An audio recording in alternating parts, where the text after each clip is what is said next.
Yellow. And welcome to the ADLR Podcast, episode 107, where our dads are watching. Is he really watching?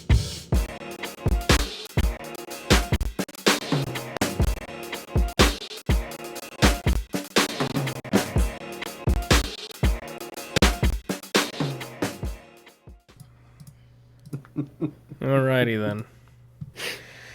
Now that we're here, episode 107 of the ADLR Podcast, I'm here with Randall. What's up? We got bryant.delarosa to my right. Bottom. I fucking know. Who cares? I'm somewhere, dude. You're somewhere in there, yeah. Kelsey in here. Weird TV. Bitches. All right. Last week it was pussy, and then now it's bitches. Anywho. So how's everyone's week been? I don't feel like I've done anything, dude. That could be a good thing. Too. Oh, wait, we saw the doc. Oh, that's what I forgot to do. Fuck. Because my Google, what's it called? My Chrome, both my browsers that are just shit in the bed. Brian's like, we should lock it. He told me to lock it at 8 p.m. so then you don't just start typing shit in afterwards. I think I usually get it in there before 8. Hold on, I'm trying to figure it out. See if it works. Randall's gonna be murdered and will still be on the phone looking at TikTok, according to the Staten. Yeah, he will. Like, it's what he does. Max is expired. Oh shit. Okay, cool. But you can't see it? I can see it. Oh, okay. I can swipe. Lit. So I can lock it that way. That's cool. And now it froze again. Cool. Today's gonna be one of those days. Want to be one of those? Want to be one of those days. It's just frozen now. Let it go.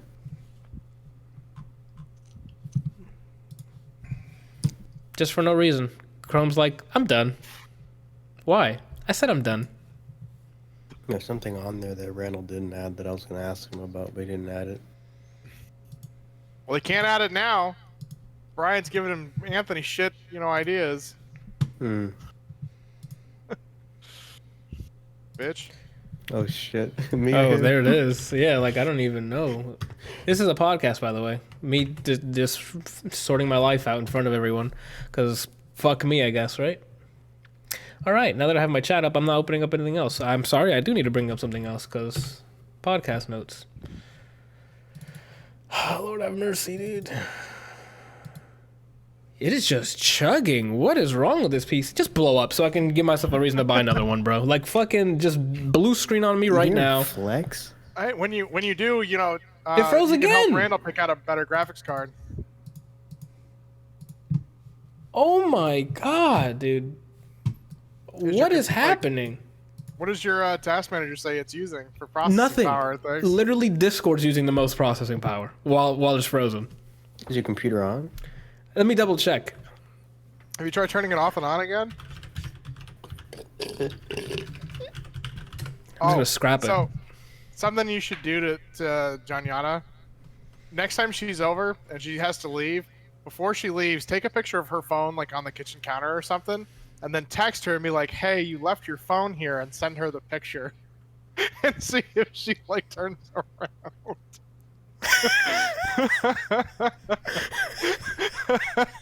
That's pretty good. I'm gonna try that because I want to see what happens. I want to see her just insult me verbally because she's like, "No, you fucking idiot!" I'm responding with it. Docs.google.com.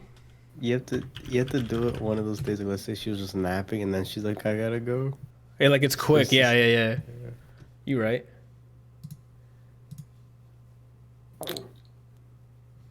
I saw that on Reddit and I was like, this is glorious. I have to try this on somebody. I gotta do that. You're right. Okay. So we're back live here on episode 107. How's your guys' week been? Because this week now is starting like bullshit for me because of this fucking podcast. So, excuse me. Well, Brian, what you been doing? That doesn't matter. Start speaking up. Who cares? I'm tilted right now, dude. This fucking computer is gonna get fucking sledgehammered in a minute.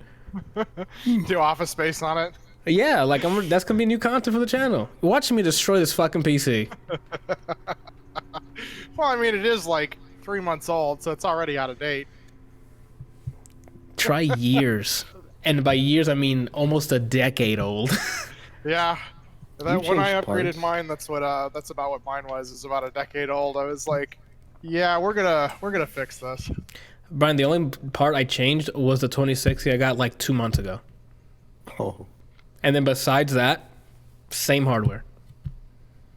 I had mine since 7th grade, and then was it last year we upgraded it? Yeah, I think so. Am I gonna try Ryzen? Maybe. I want to get a new PC, but it's like, I don't have a reason to actually destroy it besides these small hiccups like today. But for the Brian, most part, don't you it's have a been Ryzen kicking. now? Probably. Yes, he does. Anthony, doesn't Brian have a Ryzen now? Yeah, he sure does. Just ask you. Just ask me because he has no idea. He's just like, yo, Anthony, build me one. And I'm like, you got it, boss. I literally told That's him what what Adam did too. I told him what I wanted out of my computer, what I need to be able to do with it, and then I told him put it together. And Anthony, make it happen. De La Rosa made it happen. You know what I'm saying? Randall talking about it. But you at least got him a better graphics card than what Randall's got, right? I mean, his is pretty shitty. Yeah, Randall's graphics card is just trash, dude. Actually, The- Randall, what you is it? might want to grab a 3000 series. Just saying. He got me the Skynet 44. It's just crazy. That's just crazy, dude. All right. Anthony, what'd you do this week? Me? How was your week? My week, I mean, it was pretty good. It was pretty low key. I got to play some games, some stuff on my backlog that I've been trying to play, like Control's DLC. Yeah, I'm gonna go fly through my shit because all of my stuff is literally like one sentence long. Oh yeah. Yeah. Challenge. All right, Control, both DLCs, the Foundation and AWE, which is both each an expansion for Control. 2019's Game of the Year. One sentence. So the Foundation picks off right after the end of Control, where you're still looking for Marshall, which is the main character in the base game. She goes missing. You're off to go find her in the Foundation, which is deeper into the old house or I don't want to spoil what the hell everything is, but play the Bane game. You have to go find her. Play the Bane game? The Bane game, yeah. Arkham. What the hell City. is the Bane game? It's Arkham City is the Bane game. Oh, okay. Are we done? Or like, what are we doing here? Oh, fuck, I hit the wrong thing. Slap me silly till I'm nilly, dude. So let's go on to Control. It's more the same gameplay. Like, if you loved Control, it's more of it. They added more abilities. So, like, you can now that's like a shoulder charge with the shield upgrade that you can bring up like a rock to deflect stuff. But now you can use that offensively by using your dash while that's up. And then they also updated it so like when you're using your telekinesis throw power, your launch ability, if you use all your points on it, fill up the tree, you can hold 3 at a time. So you can like queue up stuff and you can just zone the shit out of people. That's how I got through the game. I rarely shot. You just use launch? In my head, I was an adept in Mass Effect. It was Oh. just kinda fucking. Yeah. Okay, well then they also added a ton of like build mods. So you can be like a person, if you dash a lot, you can have a mod that on dash you gain energy back or you get ammo back, or on taking hit you get more energy back. Like it's like on hit or taking or on giving damage or receiving damage, something can happen, or evading. Like they added a bunch of stuff so you can make a cool build, and if you want to play like on a harder difficulty, or if you want to run through the jukebox, which is like a challenge mode, arcade or challenge mode, so you can unlock more mods. Anywho, so that's a Foundation. It's a bunch of like ability upgrades and stuff, and you are able to now craft platforms depending on specific locations. So it's not like a very dynamic thing where you can just any wall. It's these set pieces. Like if it's a Metroidvania, so it's like, oh, you can't access this yet. Oh, now that you can pull out a platform to jump on, now you can reach the higher area or whatever they have you. New enemies. I think there's like 1 or 2 new enemies that you can fight. Maybe 3. They're kind of variants of existing ones, but because they're variants of the existing ones, they play differently. So have to switch up your defense because some of them before weren't able to fly. Now they can. Now some can dash. So like you'll try to launch something at them and they're like, nope, and they'll just dash out of the way. So you're like, oh, that's energy well spent. So No, you do it again. you set it out till you get overwhelmed and you have no energy. Meter management. When I have no energy, I have no enemies left. Oh, shit, flex on the kid. And most of it's story driven, so I really don't want to spoil it. Besides, AWE has to do with Alan Wake. It's they hint in the base game. It hinted that they're in the same universe because you find an altered item. At this point, I'm just gonna start saying words to you, and if you don't know what it is, you're not gonna know unless you played it. So, but like you figure it out what the hell they are. An altered item that connected to Alan Wake's world, and then the second, and I think it's the final expansion. I don't think they're gonna have any more DLC for Control. They kind of like expound about it. Expound? Is that the word? Expand on it. I don't know, but it takes like Alan Wake's whole stay in the light and like use flashlights to get rid of the darkness kind of thing throughout that entire expansion. So and email in the chat. I just want them to release a sequel, Alan's Sleep. Oh, I'd play that. I never got into Alan Wake. The combat was not fun for me. That was not fun.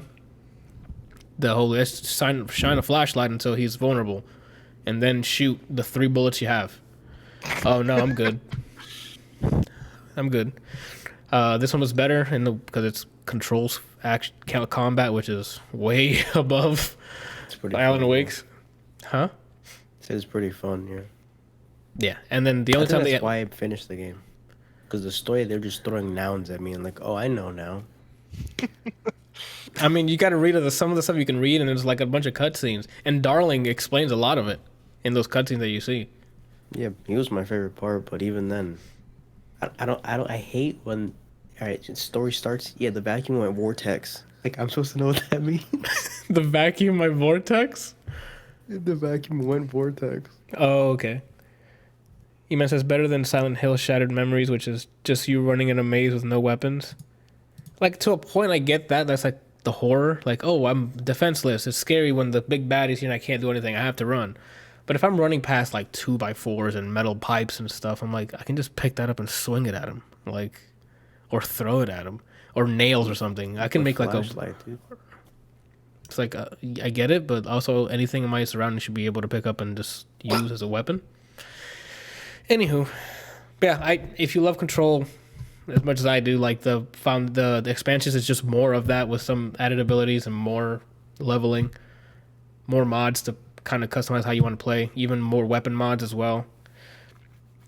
A new tier of mods. So before I think it was up to 5, which was like the most legendary. Now they have another one, just 6, which is the infinite level, and they have huge buffs to them. So yeah, I highly recommend it. If you love Control, play the DLCs. They're awesome. And Randall was able to learn a key fact about me, which is that you're the director. Thank you. What? I'm the director of the Federal Bureau of Control. Oh. See, he wouldn't know. He's not a director, so he wouldn't know. Okay. Absolutely not. So that's Control. Easy peasy, right? Cover girl. I don't know what that means. But what I do know is Hyperscape. What's Hyperscape, you ask? Great question, Randall. So this game is a battle royale. Glad to hear Randall chiming in more often now. Hey, he's been a vocal part of this podcast, so you know. Whenever he's not on his phone or Batman's not protecting him. I am Batman. Don't even start with you or Batman. You're not Batman. Love how you guys left Mario eating out Daisy on the table. Oh yeah. I don't think anyone would know, but now that he's announced it. Yeah, I left it there all the time. I always switch it. So right now he's banging her. I switch between him eating her out and then him banging her. So right now they're in the bang position. Isn't this show for kids? This show is not for kids. Absolutely not for kids. Yeah, this show. Those are facts. Why would this show be for kids? Are you kidding me? He hasn't been paying attention the past 105 episodes. You know how much vulgar things we say on here, Randall? I thought Randall, maybe you might censor them in the post process. No, Randall, why would I do that? This is America. We say what we want to say. Oh. I mean, Randall judged someone for having a small cock. Yeah, all the time. Every time I walk out of my room. What? Okay. Yo, so Hyperscape, thank you, Randall, for keeping me on track, man. It's a free-to-play battle royale that I wanted to try because the world looked kind of cool, and I saw some of the ideas that I wanted to just try and check it out. So I launched it. I don't know if it's a limited time mode, but I was doing mostly faction wars, which is basically out of like 80. I think it's an 80 player mode, and it's 4 teams divided into 20. No, I'm sorry. Yeah, 20s. And it's like a battle royale. I didn't get to do solos or stuff, but I kind of got the gist of the mechanics. So there's like set weapons. It's not like Modern Warfare where you can customize your weapons or whatever, like before, and do loadouts and stuff. Random weapon drop, random mod drop, and then random mods and random weapons. You hit the ground, very fast paced. There's a lot of mobility, sliding, double jumping, Twitch integration. So if the people viewing vote on low gravity, then there's even more mobility because you can just hop over fucking buildings and shit, which is bad because you can get sniped out of the air. The thing I like the most about Hyperscape, I think it's the way you level up your items and gear and mods. Instead of, I don't know, like finding a better one. Let's say I got like a regular assault rifle, right? Level 1. If you find another one that you can pick up, it'll fuse it together to level it up. And each level gives you a different bonus, like more damage, a bigger mag size, whatever the case is. Same with the mods. So like there's a teleport mod where you can literally teleport a short distance, or an armor mod that you can put on that you're temporary invulnerable for like a couple seconds, but you can't do anything. You can only do is run. So you can't like be invulnerable and then start shooting back, because if you shoot back, the armor's gone. It's like a very like a defensive maneuver, especially if you're doing like squads or duos. You can be like, oh, I'm getting shot. I'm gonna put pop armor, whatever, and ping whoever you need to go kill. But those also, go ahead. For the weapons thing, can you, if you kill somebody that's got an upgraded weapon, do this drop their upgraded weapon, or does it only like affect your weapon that you pick up? No, it'll be their upgraded one. So let's say you found 2 or 3 assault rifles. So you're at level 3 assault rifle. I only have level 1. Your level 3 will fuse into my level 1, and now I have max. Oh, okay. But what if? Oh, no, I don't want to say this. If I have a level 2 and you have a level 2, it will be 4, or won't just consider it 1 addition? I think it considers it 4, because I think that situation happened to me, and it just maxed out. Okay. And level 4 is the max? I think so. But then you can overdrive it, which means you can get another one on top of it, and I don't know what that does yet. How? Like, I know with the abilities, it'll automatically swap. Your cooldown is back. All right. So like if you just use it and picked up somebody else's like teleport, boom, it's back. I don't know if it's something else is applied or not, but that's the case. So mods like teleport, heat, 2 abilities, and you can swap them at any time depending on the pickup. So you can have like limited to like. There's not like ability 1s are these pool and ability 2 are these. It's just you do it. You can mix and match whichever ones you want. You can make a crazy ass build, like only teleport. Like you can keep the distance game and just use teleport, and you can turn it to a ball for protective stuff, and you just start bouncing around. It's defensive, but you can't really move around as freely. What else they have for abilities? They have a shockwaves that you can use. They have one that you can jump up in the air, and then it's like Doomfist from Overwatch. His ult is one of those things you can jump up and then trying to like ground pound or slam somebody. I have a bunch of, I can't list all of them because it was like last week I played it. If you max out an ability and then try to pick up an ability, will it take up your second slot? You choose it. Like you go up to it and be like, you hold the button to pick it up or press it, and then put left click or right click, and it'll put it in the thing you want. You have 2 of the same ability? I never tried that. I think as soon as it knows it's the same ability, it'll try to upgrade it. It'll try to fuse it, so you can't stack. What's the frame data on block? It's about like, depending on the weapon, because some of the weapons are really fucking strong. I found that the shotgun decimates. If you get like close enough, that shit will like wreck your shit. So that what is the frames on that is negative 17 on shotgun. That means it's bad. Yeah, for your armor. Your armor's negative 17 on hit from shotgun. If it's negative 17, okay. That makes sense? I thought you were saying that you were negative 17. Oh, like for shooting the shotgun? No, your armor is negative 17 upon getting hit by the shotgun. So you're plus 17. Yeah. Because that's how old you have to be to play this game. You know? I think it's 18, actually. I don't know. Anyway. Favorite weapon? What else? Oh, there's a baby one that I like that's very similar to that I use just in case I don't have an actual weapon. It's a pistol called the... Nope, don't remember the name. It's like Titanfall 2's auto pistol, where if you stay long enough on the person, the bullets will hit them. It's like a tracking bullet. That one's fun to use.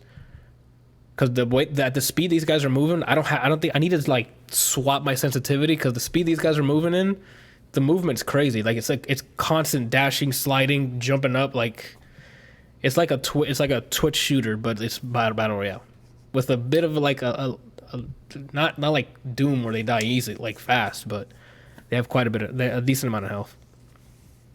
Can you dual wield any weapons? Good question. I don't know. I don't never tried dual wielding pistols or anything. Are there melee pickups? Or is it just you have regular melee buttons? You have a regular melee stick that has skins, but there's no like you can pick up an axe or something. It's just aesthetic. What did you think of the like? Because I saw that when I was watching, there was like a public event thing that you could like choose from, and all the events would go live after a certain amount of time. Yeah, while you're playing, the viewers who are watching vote on, like if your Uplay account is connected to your Twitch and you're streaming it, the extensions come up and anybody viewing your channel can participate in the game by voting on what event's happening. And I kind of like it. They're events that help, but not. Oh, Brian's dead. Like his connection's gone. Or is it just me? No, either that or he's holding a really good freeze frame. No, you can tell now he's moving. See, because you can tell if the compression's still, and you see like a blur, like he's in the middle of movement. Oh my god! I don't know. I thought it was pretty impressive. What was I? He's held it pretty hard before. But not arm up mid transition. Like you can see the blur, the motion blur. Hey man, sometimes you just gotta reveal your secrets. You know, he's just really fast. I mean, I believe it. I've seen him when it's first wife. That makes sense. I was gonna say that I've seen you in Rain. Yeah, everybody knows I'm a Rain runner, so. Yeah. And I'm a replicant. Favorite gun so far? I don't even know. Shotgun's really powerful, but I like that because it's powerful. The auto smart pistol, and there's an AR that's on there that feels really good to shoot. I forgot the name of them. And then they have some explosive weapons that I have no idea how to. I have no business using because I have no idea how to use it. He's frozen again. Cool. And then the revive. Since we were doing faction wars, the revive is also interesting because it's different than most battle royales. So you can only revive on a dead enemy's corpse, if that makes sense. So when you die, you leave a spawn point that somebody else, another team, can go and try to get spawned at. And your teammate, so when you die, you still run around the world. It's just no one can shoot at you and you can't shoot at people, but you can still like communicate with your team. Like, yo, there's one guy here, there's one guy there. In hopes that your team kills the person, and when the person dies, they leave a place for you to spawn. You run up to it and be like, yo, spawn me here, and then he can res you there. All right. So, I think that's most of it. Oh, and another, my favorite part, because I was never a fan of the just dynamic circle slowly getting in and smaller. This plays by sections. So it's not, get in the circle. It's which sections are gonna just get obliterated. So it's like the sections are gonna die. You have 30 seconds to get out of this area, and that area just decimates. Up until the last area, if you guys take too long in the last area, that gets decimated too, and now everyone's taking damage, but the whole world's flat. So you'll see each other from a mile away, and you just gotta pop each other off. And instead of that weird fucking, oh, let's put a random circle at random places. So then hopefully they're at higher ground and they win, because that's just how the cookie crumbles. Here's like, oh, here's a section. You get to learn it at each section. So it's like, oh, this is the last section in the end game. I know where I need to be. And it's like, it's one less RNG that I'm thankful for. And I think that's it for Hyperscape. The aesthetics, I can talk to somebody else about it. I don't really care about the aesthetic, like the battle pass stuff. There's challenges and stuff that gives you points that you level up your battle pass, whatever. But it's the same thing. You level up battle pass, you can unlock a skin or some shit, and keep it moving. Like I said, all I played was the faction wars. I'll probably try to play it again sometime and do the solos or something, and play like the normal thing proper. But man, so far I like it. I like it a lot. I don't know why. It just feels good to shoot around, and I like the whole sections get decimated instead of like that circle. I don't know if I just got sick of that. Oh, that's a circle. Run to this circle, and then pray to God you're not at a disadvantage when you get there. Because the circle is like half the circle's on a cliff or something, so you can't climb that cliff, and by the time you get around, you're already outside the circle, you take damage, and you climb the circle, the guy's waiting for you, you're dead. And it's like, oh, well, there's that. All right. And before I move on to music, I saw a movie, an animated movie. I went ahead and saw The Death and Return of Superman. Why, Anthony? Why would you watch that fucking movie? Brian said he didn't like it because Superman didn't die. I don't know. That would be why it's called The Return. Well, Brian says that when he saw it, it was just called The Death of Superman. Oh. Mm-hmm. When I saw it on TV years ago, it was like, oh, at this date, we're going to air. I think it's called Superman Doomsday. That's the original name of the movie, I think. Okay. But they were like in the little trailer, yo, he's dead. So I'm like, you know what? Not very many things I would like to see aside from that. A dead Superman. So I watched it. Mm-hmm. And then I don't know if you want to continue with the plot of it or whatever. Yeah, I mean, the plot starts off, it's just Superman doing his thing in Metropolis, saving lives, whatever the case is. They need a newer version of that movie. I think this is the newer version of the movie. Because they made. They made, which is probably this one, because it's called The Death and Return of Superman, but it's two movies in one, which is The Death of Superman and then The Reign of Superman cut into one feature. So I think that's it. Followed by Reign of Superman. No, this is The Death and Return of Superman is that movie included. So it's both those movies cut into that. So you basically watch both of those as in one go. It's edited so it's like one seamless movie. But that's the weird thing. When I saw it, and off air, you're saying plot point. I was saying plot points that were in the second half of that movie. Yeah, but I saw it in the original. I don't know what to tell you. All right. I am from the future though, so maybe I saw this one more. They came out like a year or so apart. I don't know, man. I'm just gonna know what I saw. It said the death of Superman, the death and return of Superman. So that's what it is. Came out 2019. It's a combination of both those movies, edited. That's what the description says. Anywho, no, Brian, we're not doing that. The first half I loved, like the death of Superman. The build up to him dying, quote unquote, is when he's fighting Doomsday. And that action sequence for Doomsday was fucking awesome.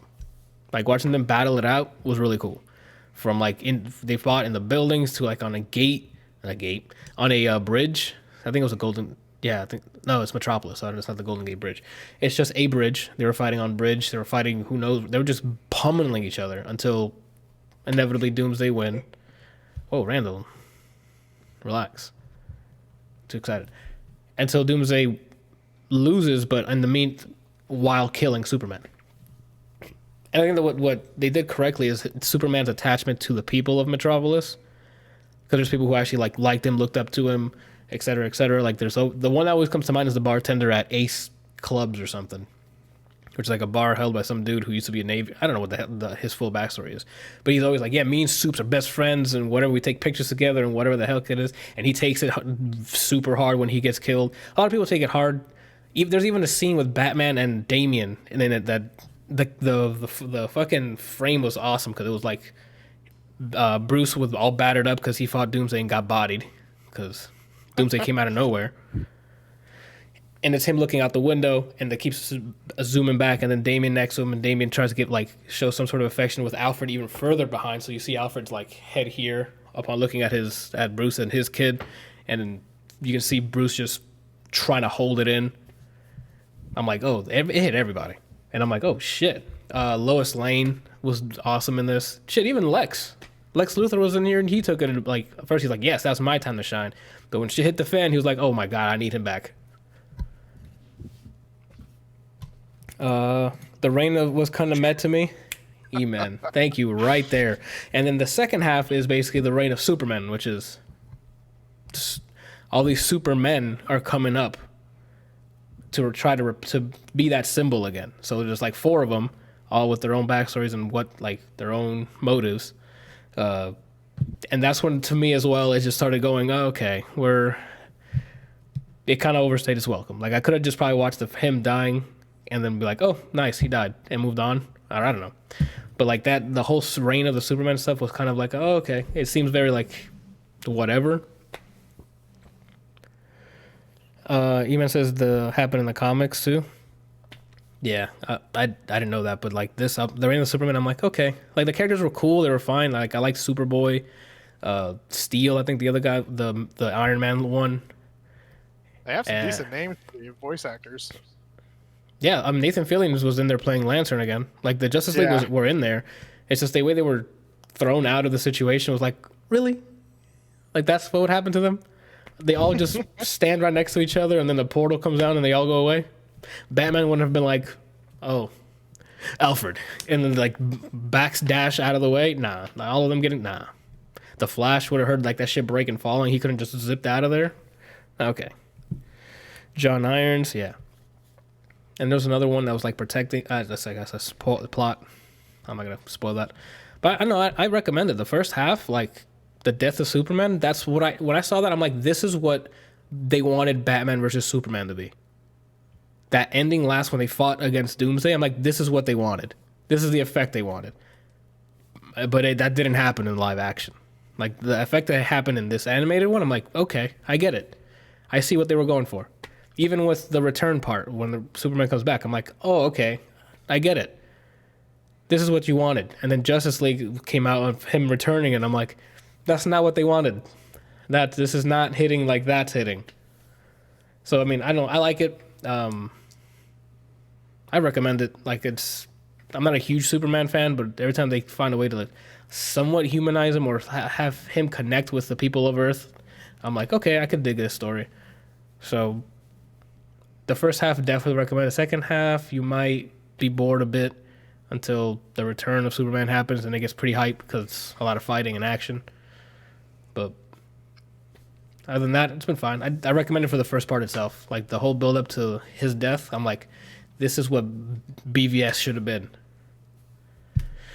But here we are. Also, they are doing monthly thing with Deathstroke. Yeah, we saw that. Me and Randall saw that first. Are you talking about another movie? Because we saw that first one, and I'm like, nah, that ain't it, Chief. That ain't it. So if they're doing another one, okay. I mean, hopefully it's better. Not better. Hopefully I like it more, you know? Cause I'm sure somebody liked it. All right. I've talked for too long. Before I get into music, somebody else talk, please. Staten says you need to watch the last one in that universe. It apparently earned an R rating for good reason. Do you know what's the name of it, Staten? Is he talking about Justice League Dark? Because we definitely saw that. That definitely earned R. If that's the one that's R, we saw that. It gets super bloody. I guess while he's looking that up. Brian's just got music, so we'll get to the music minute after Randall gets through his shit, I guess. Yeah. Oh, shit, I don't know you... Randall, tell me about Samurai Jack. You familiar with the cartoon? I am very familiar with the cartoon. I love the cartoon. Oh, you guys are familiar with the cartoon? Yeah. The original one. I watched a good portion of it. I don't know if I've seen every episode, but I enjoyed it. I haven't seen season 5. I watched the original. Oh, I didn't watch the new season either. Oh, I didn't even know they had a new season. I saw it was they on came out Cartoon with Network years ago. They came out with a new season of Samurai Jack, like, I don't know, 10, 15 years later. But I think the original person who played Aku, yeah, I'm pretty sure they died and they replaced him. But the whole style of the show kind of changed, and so I haven't really bothered to watch it. Javi says the new season's real good, so I don't know. I've seen the old one, so maybe I might just check it out. But Randall, you're here with some new news. Well, The game itself that came out a week ago. Look at you playing super new games and giving us the review early. Look at you. Look at him. Everyone look at him. Anybody Look at else a little disappointed he didn't just stream it though? Oof. There you go, Randall. I try to put you up and then he brings you down. You know what I'm saying? maybe the reason he put me down is because you put me up. Okay, that's fair. That's fair. That's fair. You're Randall. I'm proud of you. Oh shit! And Brian tips the scale. So it's just like the original.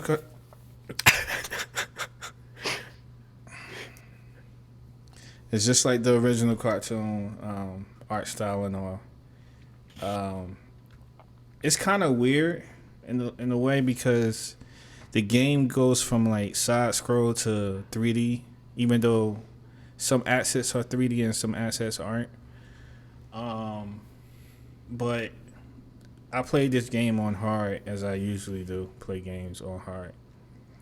Gotta go hard or go home. And I must say, for the first time in my life, I'm starting to have doubts. Well, no, that's not the right way to to phrase it. I am so frustrated playing this game on hard that I thought about going back to normal. Or going to normal. Yes. I haven't yet, and I don't think it's gotten bad enough, but it is really getting close to the point where you're not having fun now, are you? No, it ain't. That's weird, right? It's not that I'm not having fun. I still appreciate the game for what it is, but there's no payoff. Yeah, it's just stupid now. You know, it's like all that hard work and nothing to pay for it. That sounds like a waste of time now, doesn't it? Okay, so here's my dynamic when it comes to playing games on hard. I feel like I'm not going to say all, but I feel like some games when you play them on hard, it gives you more of the game. It gives you more of the enemies and how what their potential is and how they orchestrate attacks and their move lists. And like some games do that. Some games have it set up where like if you play on hard, the character does more moves than he does on normal. That stuff I appreciate. And then I feel like I like playing games hard because I feel like I'm in the trenches and I'm working for what that person is trying to achieve, whatever it might be. Yeah. But this game is just like, I don't know how to explain it, man. It's just evil. It doesn't make any sense. It's like I will be doing really good, and then all of a sudden, like, how do you You know how like in some we had a whole conversation on super armor? Yeah. How we fucking despise it, yes. Okay, well, everybody in the game has super armor. I'm not playing this game. Every single person. I'm in the middle of a combo and he's like, nah, let me get this grab up off you, son. And throws me across the room. Meanwhile, this is another bad thing is that it has stagger damage. So you are caught in the animation of stagger when you get hit. And these dudes are shooting. I know if you're familiar with Samurai Jack, some of the enemies shoot. Like you use a sword and guns and stuff like that too. Well, like the enemies that you're fighting, they shoot rays, and they don't just shoot one ray. They don't shoot two rays. They shoot like 10 rays back to back at you. And his boy is talking to him like, look, I'm gonna drop 10, and as soon as the last 10 come out, I want you to drop another 10. And you over there drop another. Like I'm sitting there watching my guy get staggered with hits. And I can't do anything about it until you're done. Until they're done firing. Yeah. They say, "Oh yeah, we're done firing." You can play now when you have like 1 HP. Yeah, I fucking hate that. Like, I'm still. That just makes me think of Ninja Gaiden. I just get triggered. Just can't. I think I'm that getting angry thinking about it.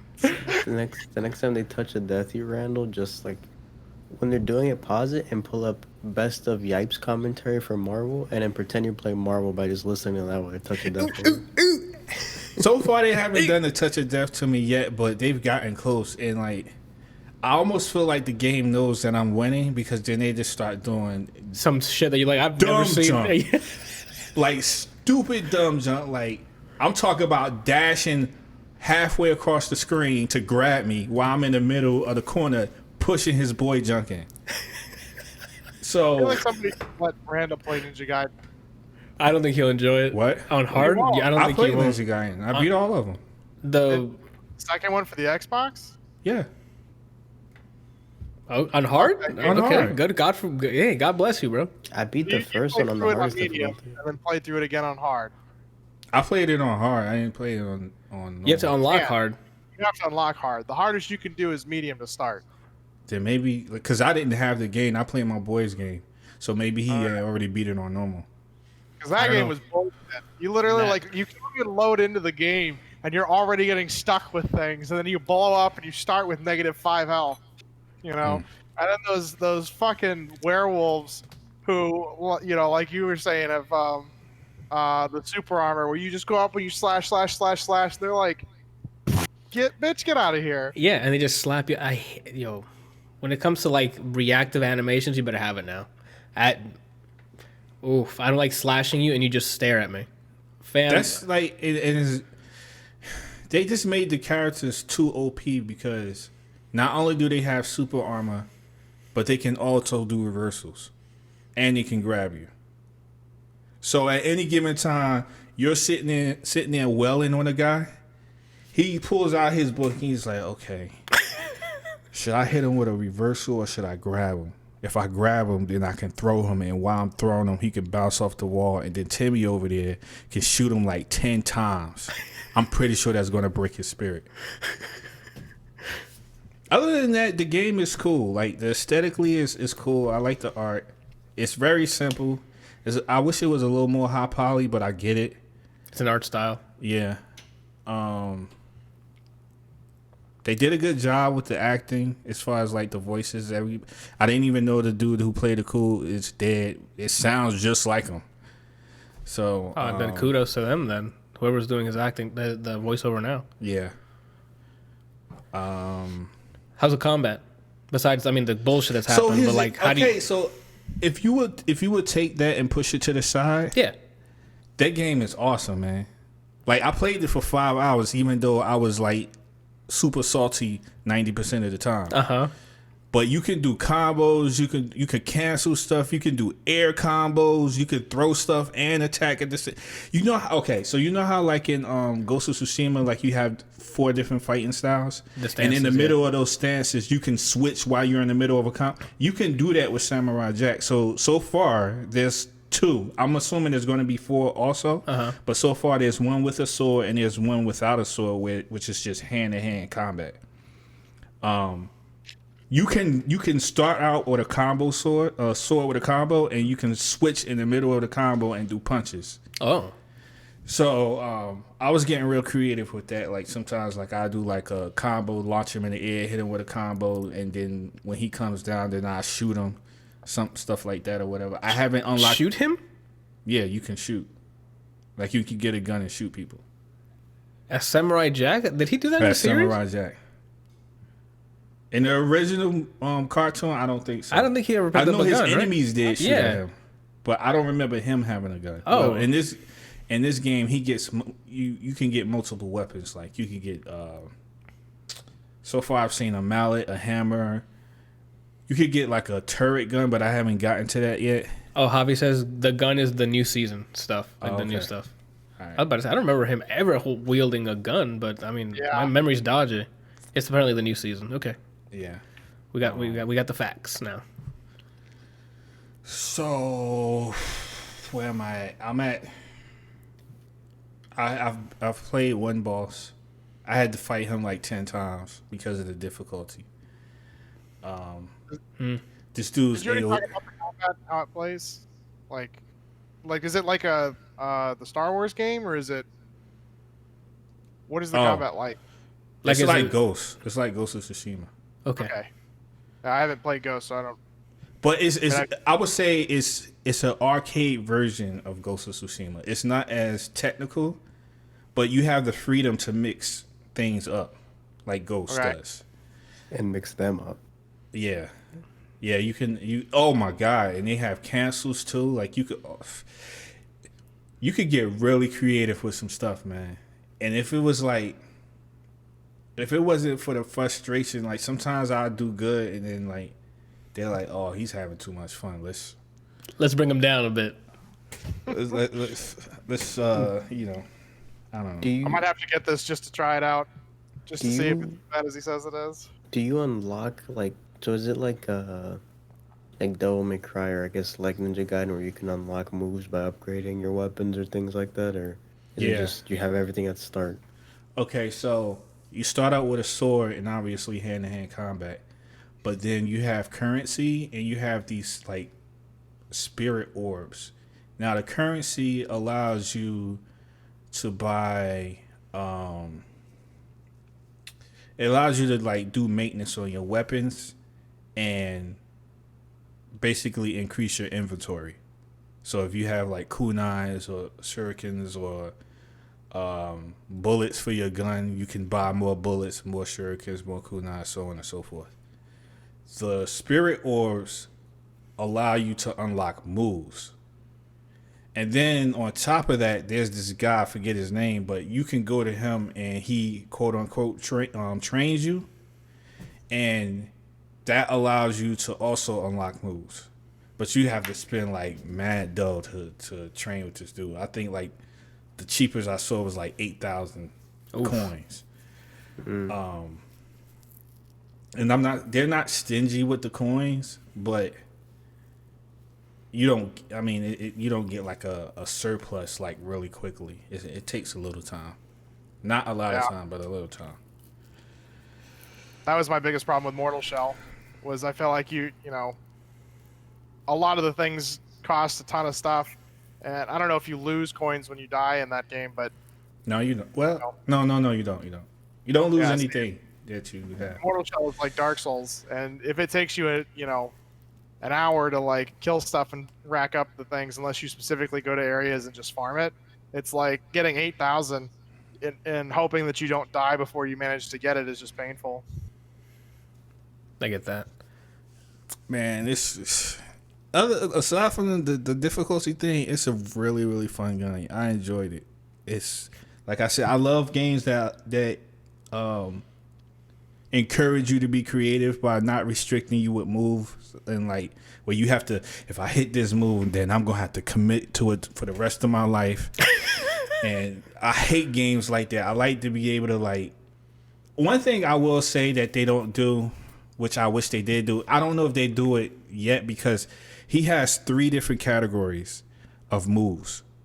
So each category has like 10, 15, maybe 20 different moves. So he has like a lot of moves that I haven't unlocked. So I don't know if maybe down the line I might unlock this. But you can't, in the middle of a combo, see someone attacking and then parry it. Like you can if you was playing Arkham or if you was playing Ghost or any game like that. Like if you're beating somebody up and you see his boy about to swing at you, if you're not at the end of your combo and you like hope that you can dash out the way or whatever, you're gonna get it. Oh, okay. Then maybe that might be like a defensive branch. Yeah. That you unlock. Is there branch? So like those are the branches, the three things. Yeah. You probably get like a defensive one if you haven't already, and that might lead to like a multi-person fight block or a parry or something. I hope so, because I already unlocked 2 different parries where the first parry is to be able to parry light attacks, and then the second one is heavy attacks. So, and the cool thing about it is like the parries are. Let me see. It's more of it's like a parry and a reversal mixed together.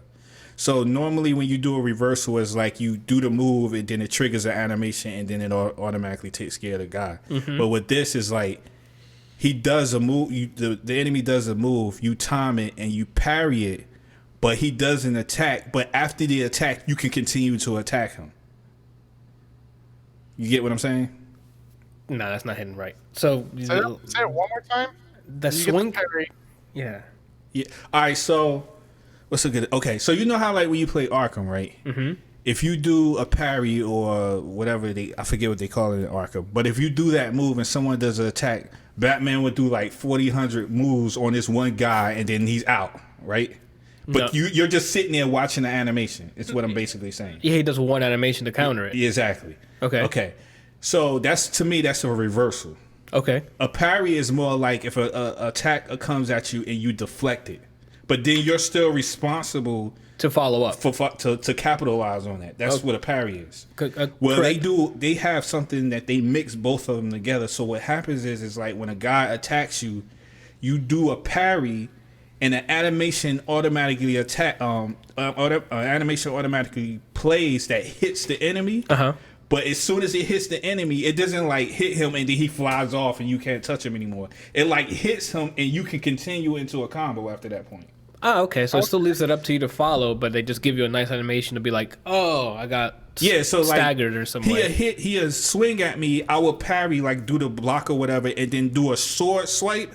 And then the dude gets hit and he staggers. But as he's staggering, I can now advance and continue the combo. And start whatever combo you want. Whatever combo I want to do. I could do into a launcher or whatever. Okay. Doesn't matter. Okay. So the combat seems like it's there. It's just that I don't know what it, obviously I don't know what it's like on normal, but if it's on hard, it's just that like the enemies must really care about each other, man. They must be like a family, because if you launch his boy and you're in the air doing combos and he's like, nah, this is not happening, everybody starts shooting at you. Oh, immediately. They're like, oh, look, a duck. And they just start shooting at you. Sometimes they might not care about the other dude and then they just watch him get beat up. That's because that person probably slept with his wife. So he's like, yeah, get it. Kill him, please. Yeah. But in a lot of cases, you have to be quick with it. You have to be like, launch, 3 hits, knock him down.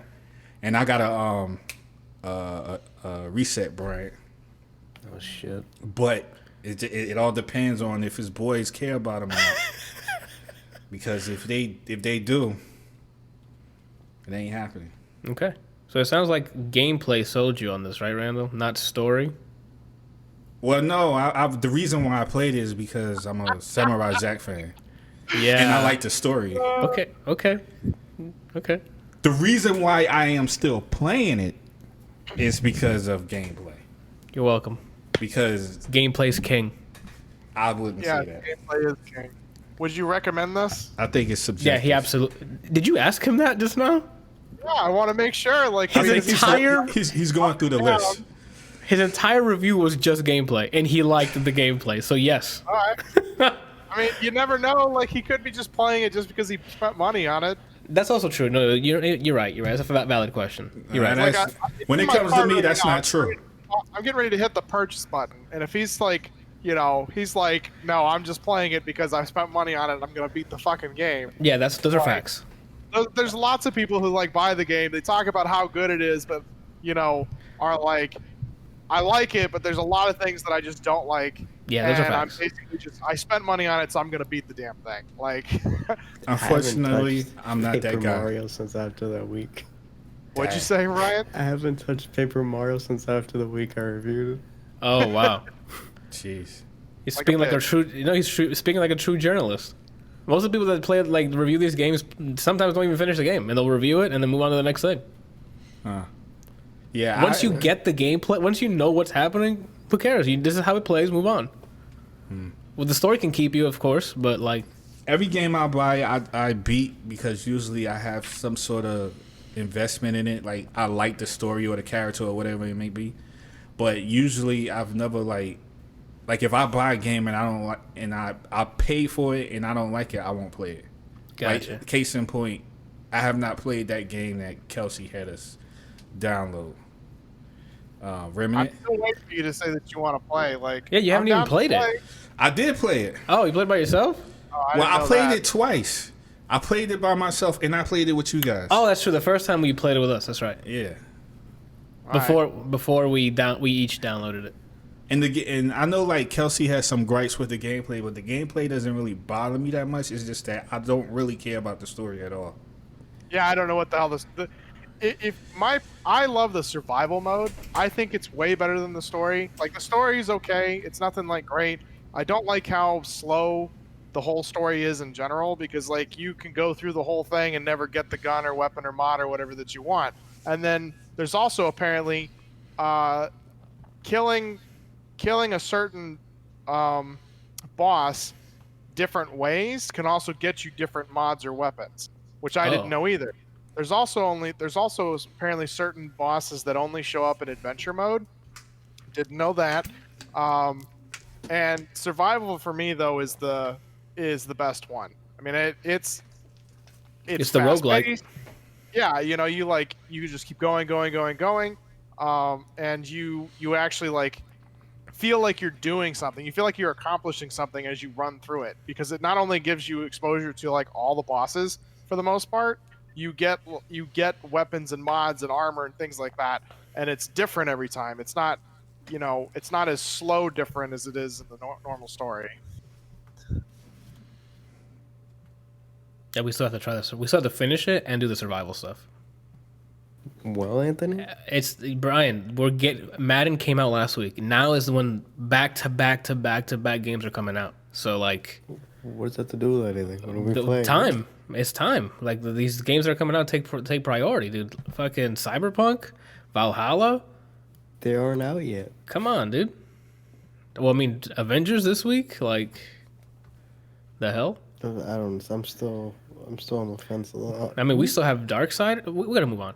So it sounds like a glowing review here, man. So it sounds like a must buy. Yeah, I mean, and this is purely single player. There's no like co-op mechanic to it. Not that I'm aware of. Okay. I guess this is a question I have for you then. Imagine you're like, Samurai, what is that? Right? You didn't watch the show at all. So this was new on Steam. You bought it. From the story in the game alone, do you think it, for someone who's like story centric when they're playing games, do you think that's enough to carry them over? It's really hard to say, because that's like a really subjective thing. Like certain people, certain things, it takes longer for certain people to be pulled into a story depending on the type of person that they are. Mm-hmm. I think that it's hard for me to answer that question, because I am aware of Samurai Jack and I watched it for a long time and I know the history and the lore. So it's like I know what to expect and I know what's going on. And the game is pretty much the cartoon. Like, it's the same situation. He's still trying to fight Aku and he keeps teleporting him everywhere and all that stuff like that. But what I mean is, off of the events that only happen in the game, it covers what you've actually played through. Do you feel like what it covers plot wise would be like, oh, okay, I get it, I get what the story is, it's interesting? Or do you feel like you only enjoy the story because you've seen the show? I don't know, man. I think what E-Man said was it covers the story from the show. So you're watching the show, but you're playing it. That's what Aiden just said too, is that it just revisits the previous battles in the show. Okay. So I guess if you haven't seen the show, you can still get something out of it. It's not gonna be the same, obviously. I think that it would probably be the best way I can answer that question is the same feeling you got when you first watched Samurai Jack on the cartoon. Like, whatever grabs you will probably grab you if you had no previous information about this cartoon. Whatever grabbed you when you first watched the cartoon will probably be something similar to the same thing that would grab you if you play this game. You're like, oh, this guy is cool because he's a samurai and he's fighting these weird things and he keeps getting teleported to different places, and the main antagonist is really evil. No, he's like over the top. So, if State says you need to see the final season to really understand the story of the game, though. Okay, I've only seen the stuff. Whatever new stuff you guys are talking about with the new season stuff, I have not seen. I've just seen old I was a little fucking Kirby watching it on Toonami. Like, Kirby's hundreds of years old, Anthony. it don't matter. The point is a fat. Oh, Fuck. you don't body shame Kirby like that. I'm not. I said I was Kirby. How am I body shaming him? Don't call Kirby fat. If you're Kirby, that means you're saying he's fat. Oh, I guess so. That's true. He's round. But I'm not shaming him for being fat. I'm just saying he's fat. That's like saying walk up a tree, be like, oh, that's a brown tree. Don't color shame me. No, I'm just saying you're brown. That makes no sense. You're just stating a fact. Okay. No, he's not fat. Okay. All right, cool. That's me hype. I might give that shit a try. Because the gameplay is fantastic. So we hear. Don't you need to play Sekiro, Anthony? Yeah, I haven't installed it over here. Then what are you talking about other samurais? Because I'm the Ghost of Tsushima, that's why. Oh, I thought you were the director. Pick one. Look at my eye. I'm the director of the Tsushima. We're out here. You're the ghost of control? Yeah, there we go. The ghost of the Federal Bureau of Control. Anyway. All right, Randall. Since you said that story was your main thing, you obviously lied to me. So tell me about Legacy of Lies. Hit it. Oh, I just looked on the doc and I noticed that there was a game that I played that I didn't put on there. Yeah, try adding it because I locked it already. So save that for next week. How did you add it? No, you didn't. No, I tried adding it and I saw that I couldn't. Yeah, so you can do that for next week. This bitch. That was the one thing I was going to ask him about because I played. To be quite honest, I would rather talk about that than the Legacy of Lies because that's just. I don't even understand why I even put it on there. Well, okay, so here's how it goes. You give the 30-second review of Legacy of Lies and how shitty it is, and you go, oh, I forgot to add this to the doc like Anthony always does, but I'm going to talk about it anyway. I know Randall's not staring at you like you didn't give him the game plan just now. So Legacy of... Christ, dude. Legacy of Lies, go, man.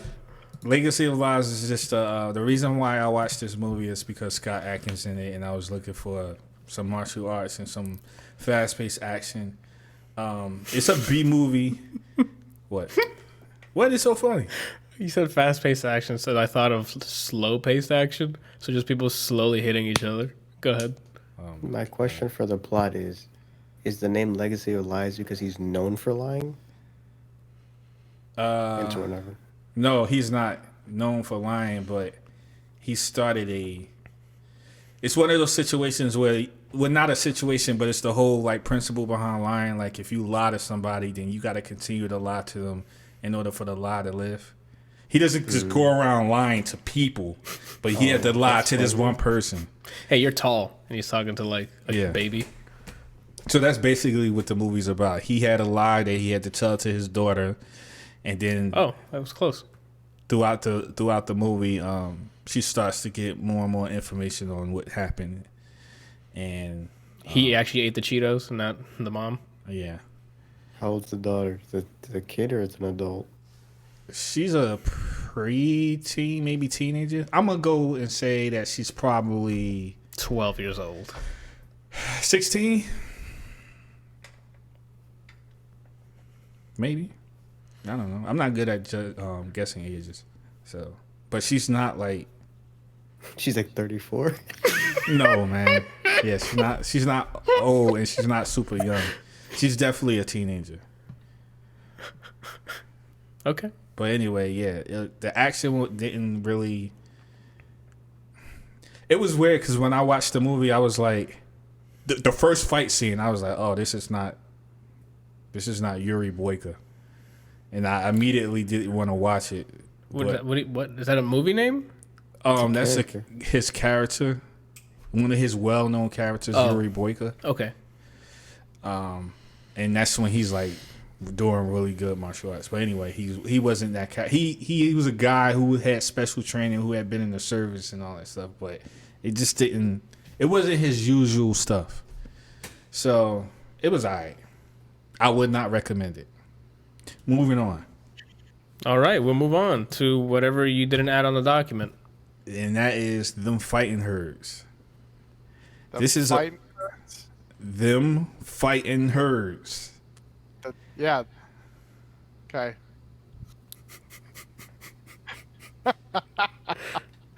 Tell us about Okay, it. so anyway, this is a story. Actually, okay. How my life got flipped upside down. Yeah. It's a fighting game with a story. An actual story.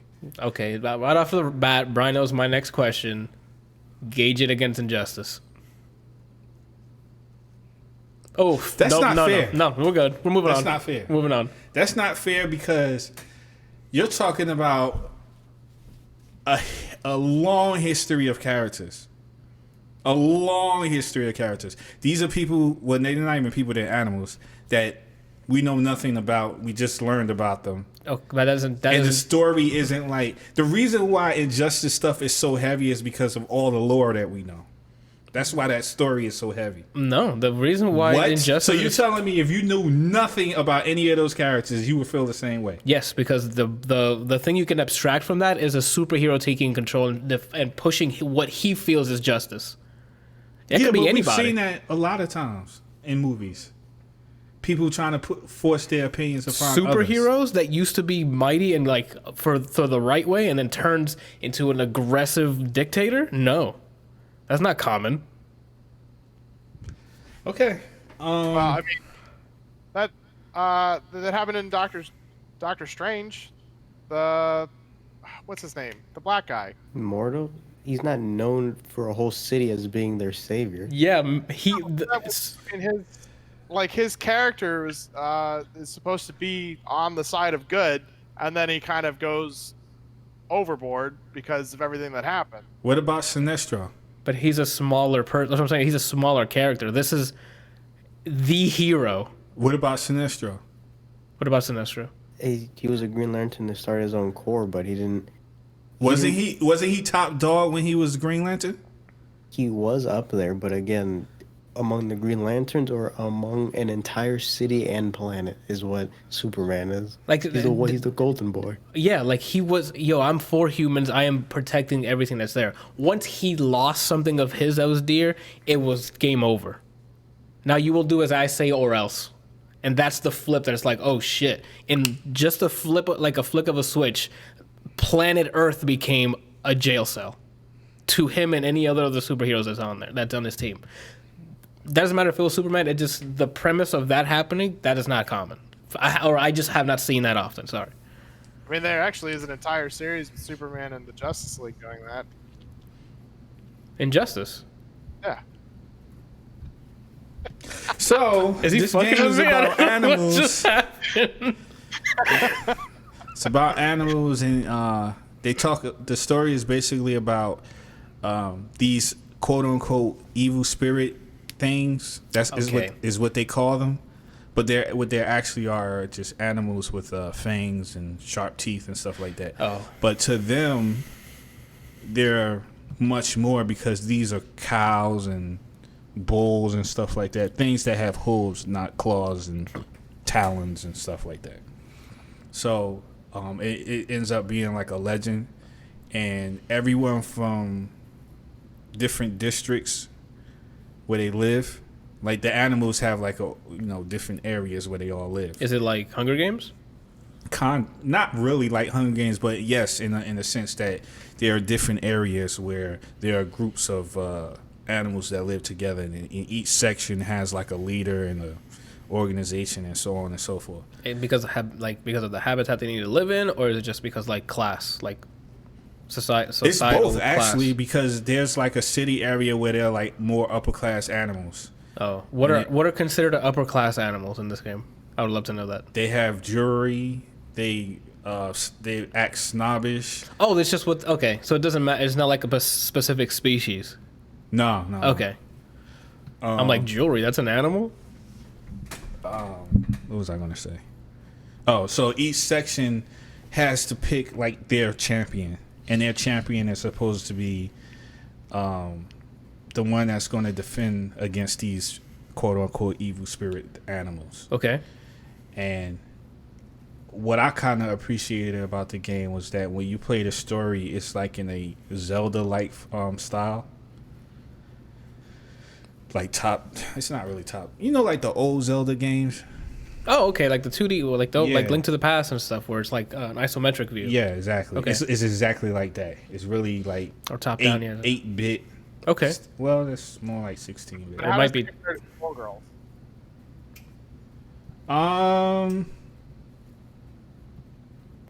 I think Skullgirls is a little more polished Oh, okay. because of the animation and stuff. You ain't gotta tell me. I haven't had a chance to really play the fighting portion of the game, which I think is probably the bigger part of the game. I've been playing the story, but the way they have it set up is like when you encounter enemies during the story, it switches over to the fighting portion of the game, Gotcha. and you end up fighting the enemies like that, and then it switches back to the story style.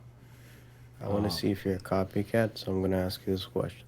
From the characters you played in this story, who do you Here we like? go. Well, the story so far is only following one character, so I'm just that character. I haven't had a chance to Okay.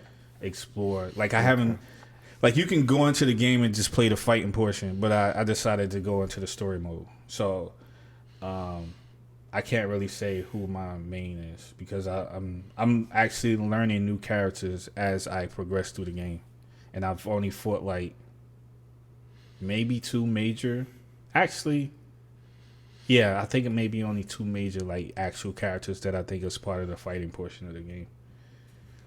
When you figure out your main, I want you to message me. I want to see if you're a copycat. What are you guys talking about? You can all main Parasol. No, Oh, we I mean Parasol. Okay. As a community, you mains Parasol. I thought you mean Joker, Anthony. God damn it! I haven't played as Joker. I'm telling you, the next time I forgot. Last time we played, I said I was gonna play as Joker, and I didn't. Next time, you gotta remind me, Brian. Yeah, I definitely recommend this Just game. spit in his hand. Huh? I thought Brian just spat in his hand. Go ahead. Oh, you probably did. Yeah. He's about to grab his head. And Discord's fucking you over again. As soon as you said it, I didn't hear what you Discord sorted out, right? So yeah, I recommend the game. It's so far I'm enjoying it. Okay, cool. I only played the fighting part for half an hour because a friend of mine parseced with me, and it's pretty cool. It's simple, but there's room for creativity, and there's a. Okay, but Brian, at when you least say within it's combo simple, structure. there's one question I gotta ask you. Is the money on the table? No, there's commands. Then it's not simple, Brian. All right, that's simple. I forgot the name of the. I'm saying that simple. I forgot the name. Thunder. Rising Thunder, man. That's the one we keep trying to remember. You stupid bitch. Jeez, I mean, I put the money on the table. He saw me become a grappler. this show is clearly not for kids. We told you that a long time We ago. said that since the very beginning. Did you I not have see? the thing on at all times. Yeah. What is that? What does it say at the beginning? Of what? Your Warning. discretion View- advised. That's Yeah. it. Dang! Well, I wanted to say it. You can still say it, right? I It's can't. America. He already said it. Oh, he took What did the I word. say? I wanted to say it with the voice and everything. Oh, Say we what were with just that voice. Okay. right hit him with the. Hold on. What do you think? Oh my god! For no people watching, so like, what the fuck are they doing? Don't worry about it. And you said you haven't played the multiplayer. I was gonna say netcode because I saw that when you launched it, it said GGPO on it. So It I is wanted to see GPU. if they implemented it correctly. Cool. I don't All right. know if there's any way to not implement it correctly. Because bad coding. Name one game with GGPO that didn't implement it correctly. I like Injustice. Fucking got him. Didn't have it. It sounds like they did it incorrectly then, right? Okay. Bitch. Right. So you said you do recommend. I guess I want to see if the online like on bad conditions still Well, he works. said he played it with his boy, so But he With played Parsec. Parsec, which means he's just fake split screen. So technically, it's kind of the same because he's sending his inputs over there, but he doesn't have to worry about the game syncing up because it's all just running locally on that guy's computer. Speaking of Parsec, there's weekly Parsec Marvel 3 tournaments. I've been watching Ray and Marlon Pie play and stuff like that. I mean, that That's great. That's great publicity for Parsec because a fighting game like Marvel to be played online like that means you got some low latency. Because the netcode's actual dog shit. Yeah. So like Parsec, use that as publicity, dude. I tried my best to push, but no one cares. So. Have you ever heard of a snoot bag? Here we go.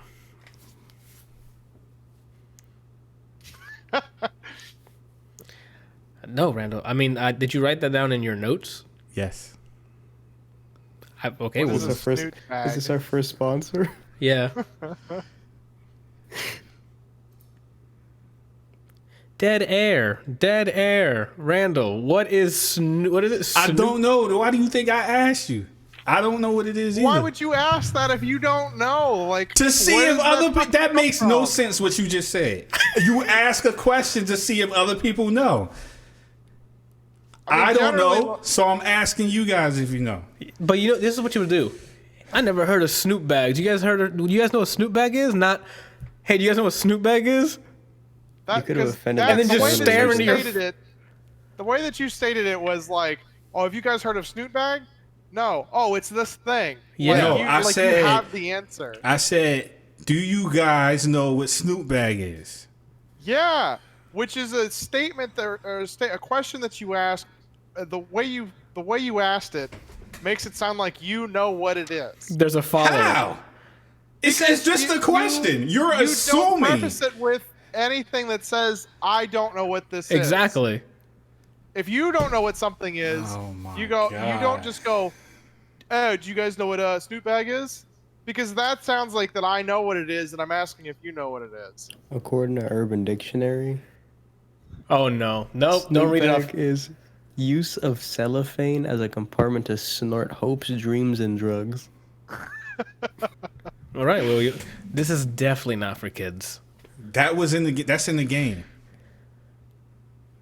In the game that I was just talking about, them fighting herds. They might be a different context. Maybe, I don't know. What I is was- this game called? I wrote down some funny stuff that they were saying. Because they're like, Randall was just on Pornhub and just playing random oh videos. my God. How did you make a connection to porn? Because I don't know where you're getting these terminologies, Randall. He just told you what it was. I also went From so I went Urban Dictionary. but then I went to images, and they seemed like canvas tote bags with cute animals on them. That So sounds. either drug compartment or That's why I'm like Those are Randall's different on. cameras. It was just funny because some of the stuff they say in the game was that more wrinkles than a raisin. That's pretty bad. Who said that to somebody? That's fighting words. One of the characters said that to another character. Oh shit. Dust my dangarees. That's. I want to hear you say that Dungarees? again. Is it DANG? Is that Dunger? I don't think so. You said DANG. It's DANGAREES. That's dangarees. That's what I said. Oh, okay. He said dungarees though. Oh, Could be Maybe they're dongeries. pronounced different. Dungarees. Usually that's like Australian for like overalls or something. Yeah. Dungarees that's what that is. I don't know if that's is that how you spell dungarees? don't ask me. A-N? I'm not a speller, Randall. It I've probably never written is. it. He I'm barely assuming. speaks English, depending on the month. So I'm the last person you need to be asking about like what something spelled like how to pronounce it. And the other one was it's not as creative as the other ones, but it was wanting to Sam Hill.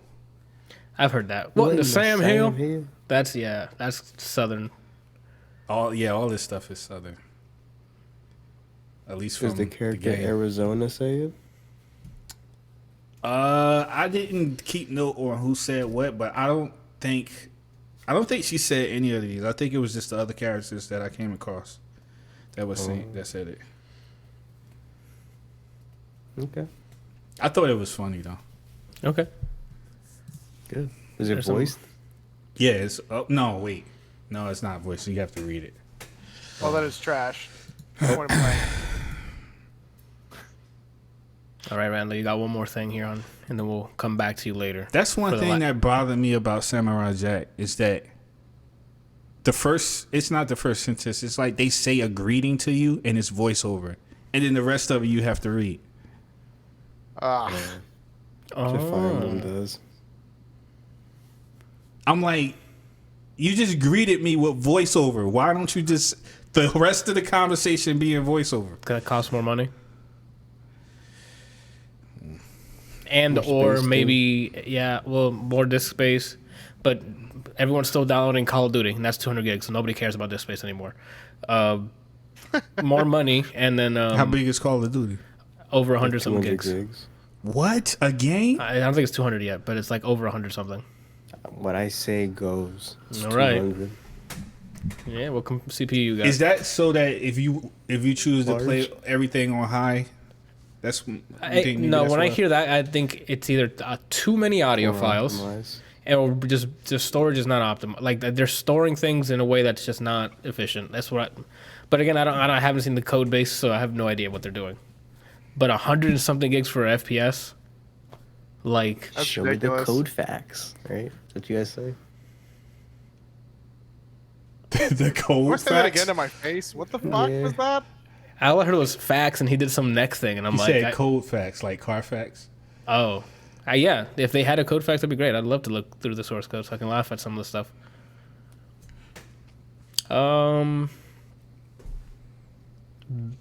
Randall, Bill and Ted. This movie was I have never. Private said I haven't seen any Bill and Ted. okay. So Dude, I the don't. original is amazing. I don't know anything about it. I just know they're making a third one. And I'm like, okay, cool. More Keanu Reeves. Let's get it. I saw the Which original. one where they go to like someone's mom's house and they have a pool. What? Which one is the one where they like at someone's mom's house and they have a pool? I'm gonna say what? I've never seen one. it. If that's so- in the movie, that's probably like one of the most insignificant parts of the movie that I don't remember. Yeah, I don't remember that part. Watch Brian That's talk what about I'm it. fine He's with. probably talking about something else, like a different movie. Because the first one is about them learning history and things, and they're like traveling through time. I think Brian's probably talking about Wayne's World or some shit. No, I think it's the first one because I think he brings a bunch of history people to somebody's mom's house with a pool. What is your I think that obsession with happened. this It's been mom's so house? long since I've seen it. I don't honestly I remember think he's that been messing part. with somebody's mom. Yeah, I think. Did you like the mom? I don't know. You in the moms? I mean, I'm not judging. You and the Nothing wrong mom? with MILFs. Say again? Nothing wrong with MILFs. Yeah, you're right. Absolutely not. So Bill and Ted. So I was going to say that I saw the original, but it was so long ago that I don't remember it, and I wish I had watched the original before watching this one, because I was kind of lost with a lot of things, and I feel like if I remembered some of the stuff that was in this movie, might have like had more of a catch to it, Oh, like there might have been like a reference or a nod to like like the a old ones. callback. Yeah. So with that being said, I thought the movie was interesting and it was okay. It wasn't like, Hysterical laughter or like yeah, a crazy arc. it was more. I don't think there was a part in the movie where I laughed. It was just more like chuckles. Oh, like Yeah, It's the first Bill and Ted. He takes Genghis Khan or whatever till the Hun to someone's mom's pool. That's where they teleported. all right. Um. Okay. So I've seen the first one, is what I'm saying. So Got it. yeah, like this one is more of the same. It's just like the first one. It's time travel stuff, except for now, it's more dire situations where it's like what they do will determine whether or not the universe and all that exists will live or die. No way. Yeah, there's a lot of that. What? Yeah. I'll never forget his fucking yells from John Wick. Yeah. That's like Just his imagine version for of each Solid scene, there's Snake. like seven takes of it. Yeah. 3. Yeah? No, not that one. Not that one. Let's go for number 2. Yeah. No, we're not doing that one either. So that's it, Randall? Yeah, I mean, it's not pretty much simple. to Not say. much to say. It's not much you can say without spoiling the movie. Because it's time travel stuff. So yeah. Yeah. Kid Cudi was in it. Oh, nice. Did he have a funny part, or was he like a serious character? Nah, he was funny. He was like explaining the science behind the wormholes and stuff that we're music and time travel. Somehow, music and time travel. Like it was crazy. It was. I can't even rebuttal what he said because it was just like some like what? Did he hum at all while he was explaining? Okay, he didn't hit you with like. Nah. Yeah, he'd hit you with oh man, that's messed up. Kid Cudi does pretty fun in the movies he's in. He's usually like a supporting character, and he does fine. He was in Need for Speed. Need for Speed, he was in it, but he was in other ones. He was in another one with Olivia Wilde. He was in that one. He was in a show, and I wanted to watch it, and I don't think I ever did. I don't remember the name of it. I remember the cover is like someone on a bike, and then there's trees, and it's in the daytime. He does he does this thing a lot when he does this. Like he prays? No, like when he's about to explain something. Oh, like he's getting his like, composure. Yeah, he's like, oh, let me think, and then like he did that in Need for Speed. He also does that in this movie. That might be one of his mannerisms, I guess. Yeah. I can't really say much else about it. Time travel stuff. They added new characters from the previous ones, or is it like a lot of returning characters, or besides obviously they have Bill and daughters Ted? now. Oh, okay. And one of the daughters, which is Tim. Yeah. Bill's. I don't know who's who. Which one's Keanu Reeves? I think Keanu Reeves is Bill. Okay. Oh, I could be wrong. I don't know. Whatever. Okay. Keanu Reeves' character daughter is the chick from sorry, didn't mean to say chick. Is the woman from How to Lose a Guy in 30 Days? No, the game with the family. Dodgeball. Scott Pilgrim. Ready or Not. Totally. Oh, okay. The bride? Yeah. Okay. She plays I his haven't daughter. seen that. Well, I know you haven't, Brian. Oh shit! You said that was perfect timing. I know you haven't, Brian. Boom! Replicant Eye comes out. Oh shit! Question for me, Anthony. Again.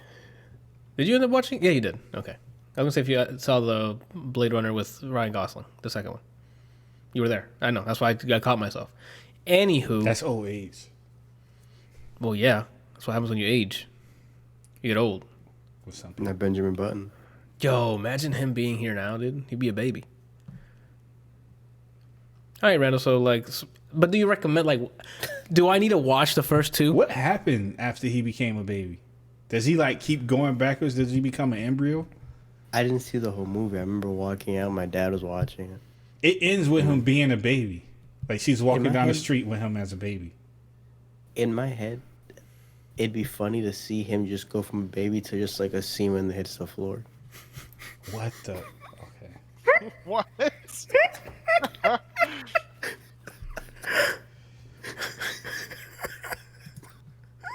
That's nasty. Oh man! And then the credit, and a hard cut to credits. They do like a splash And then- sound, yeah, and then it zooms out into credits. Could you imagine the horror? Like, there would be so many women that would complain about that.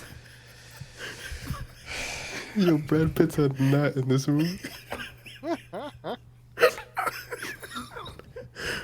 Oh my god! So 10 out of 10, you recommend Bill and Ted? Nah. So, like I was asking before, do I need? It sounds like I need to watch the first two to get anything that's happening in the third. Yeah, they reference a lot of stuff from the first. They actually verbally reference stuff from the first. Like, in the first movie, you blah, blah, blah, blah, blah. In the first movie, it's like they're. No, like the people who are talking to each other. But they know it's Especially- a movie? Like, is it like breaking the fourth wall kind of thing? No. I'm saying, like, I'm telling you, I'm using the word movie because I'm talking to you. I'm just saying in the story, There's they'll like, be like, in the beginning or before, years before, blah, blah, blah, which is the first movie, you were supposed to this, and that, and all that. So Got they it. make references to a lot of the initial movie. Okay.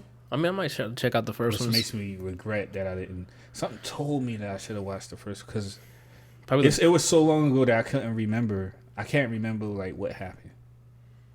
You think Kelsey? You said you saw it as well, the first one.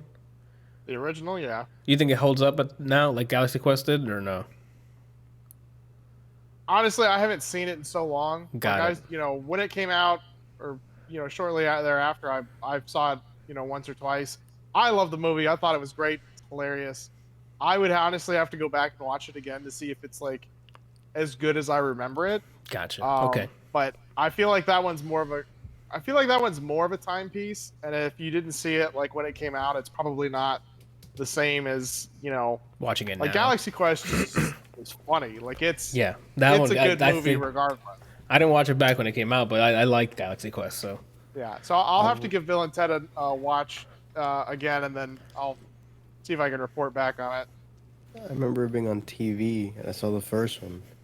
And again, the only thing I remember is the lady with the pool. So like He must really like that lady. that mom probably is banging. Who played the mom? I just Yeah. saw the clip, and I don't. So I don't know why I remember Oh, maybe as a kid you had different tastes, bro. yeah. that. It was a nice I pool. feel like the movie though is a lot like Wayne's World, where it's Like just what? kind of like a cult classic where people who saw it when it originally came out loved it, think it's awesome, tell everybody about it type thing, and like you go back and you watch it, and you're like, okay, this is really cool, but it's not necessarily one of those things where you're like, holy fucking shit, you need to go see this type thing. It's Gotcha. not Fight Club. I think Wayne's World would probably age well from what I can, or better from what I can remember, because this is like the generation of those young when Napoleon Dynamite came out. So I think the awkward humor they would enjoy in Wayne's World. But I don't know. Okay. Do you guys remember Weird Science? I've never seen it. Yeah, By name. Yeah, I've heard the name of that movie before, but I've never watched it myself. the one where they create the really hot woman. Yeah. I remember that Did she- movie. Is she Wonder in the why. pool? No. Technically, Oh, okay, but I'm not she gonna walks go into around in that. her underwear a lot. Showing off her pool. Okay. Exactly. No. That WAP. Yeah. Oh, Lord. Let's go, Kelsey. Good callback. That's what I'm talking about. Where I'm from, that stands for worship and prayer. Nice. That's good. Wet ass pigeons. I'm sorry? I never heard that one. That one's new to me. That one caught me by surprise now. Like I have frozen and had to download more information. Like I'm like, what? Kelsey can say white ass penis to children. Oh, my God. This one.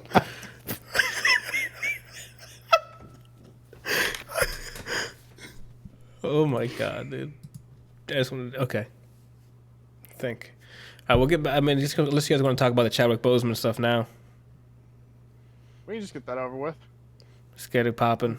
Okay, so yeah. Not really get it over with, but Before we get into that, also apparently the voice actor for Cyclops, that voiced him in Marvel games and in the cartoon, he also passed away. I think it was yesterday or the day before. Shit. the what? twin from Terminator, I always forget her name. The main female character in Sarah? Terminator. Her sister passed away. Her twin sister. Shit. What cause of death is it COVID or is it something else? Do you remember? I don't remember hers. Oh. I don't think they released hers. What about the Cyclops I don't remember. voice actor? And then Boseman, I think he diagnosed with what type of cancer like 4 years ago? Colon Colon cancer. cancer. Colon cancer. It was like 4 years ago, right? Yeah. So there's that. Rest in peace to Sir Boseman. And props to him for carrying that weight and still delivering some crazy ass movies. On top of that, so I don't know if you guys will do like a moment of silence or what's the plan here, Randall? No, I was just gonna say, like, I watched a lot of videos. It hit me really hard. It bothered me a lot. I think I watched Black Panther like 4 times in the past 2 days, and every time I watched it, I thought it would like make me feel better, because that's usually what I try to do to to deal with the loss of someone, I try to replace the loss with good memories of them. And it was just more difficult to watch him on screen because I realized that I'm not going to see him on screen anymore. Especially since he had like I don't know if he had a short run, but like he had 42, I think it was, the baseball movie. He had 42, 21 Bridges. Yeah, Marvel stuff. And then he also had something else as well.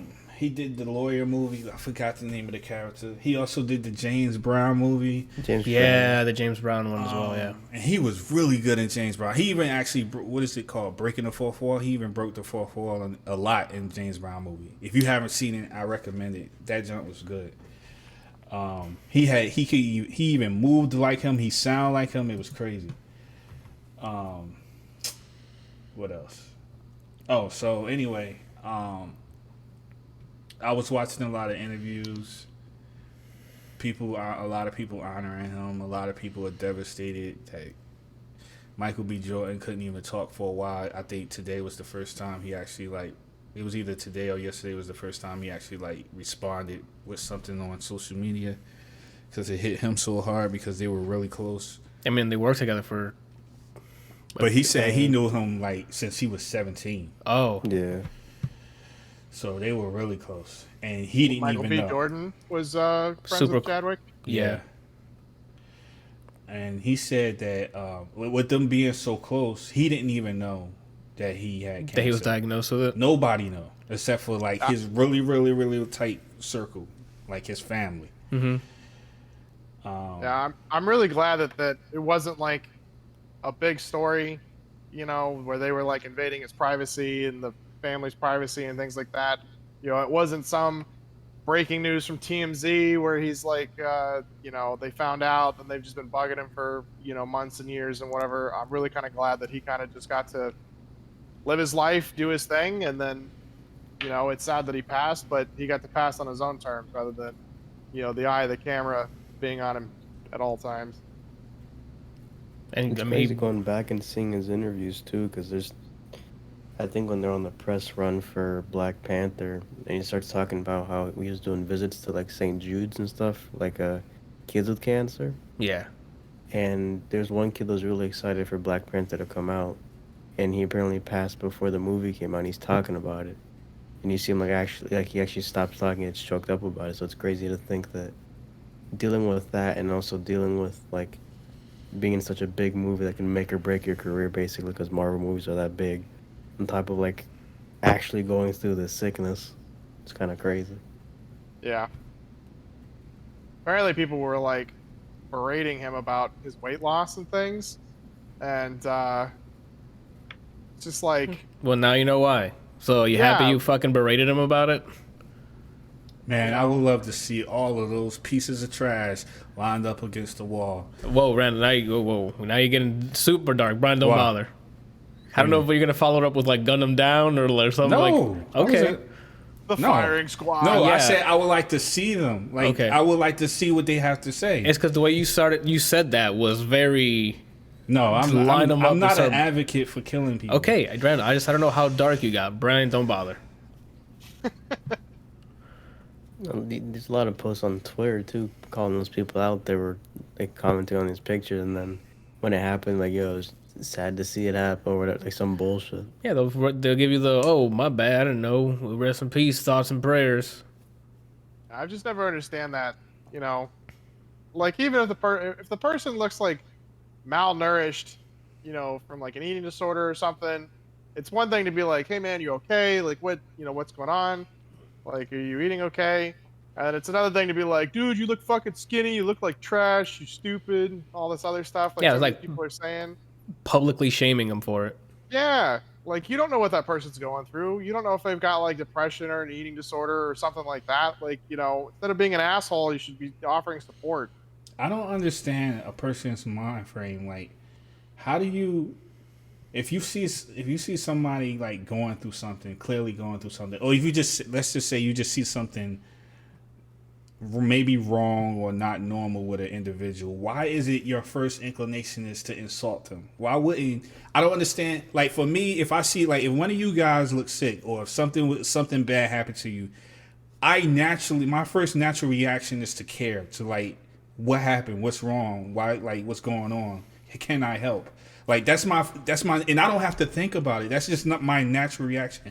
I don't understand how people can see somebody like that and their first thought is, let me roast them. Let me roast them. Let me get some likes. Let me get some retweets. That's just funny, right? That's why. I don't get that mentality at all, man. Because people who are assholes get a lot more attention than people who are nice.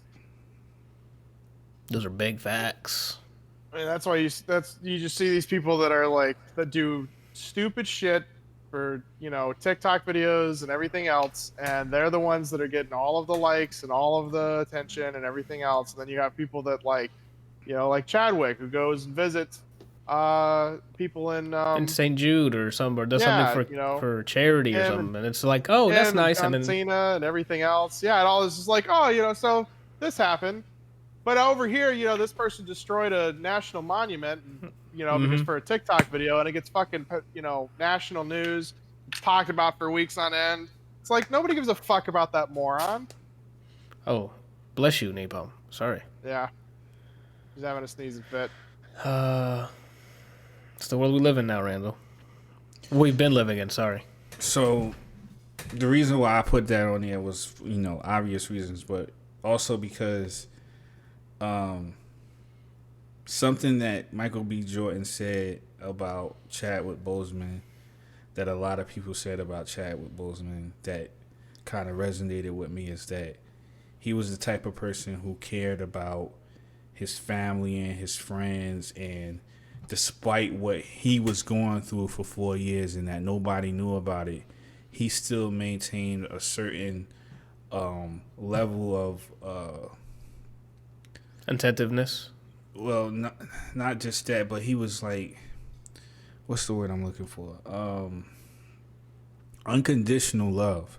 Like, he's battling cancer, but yet he's consoling other people. He's being there for other people. He's encouraging other people.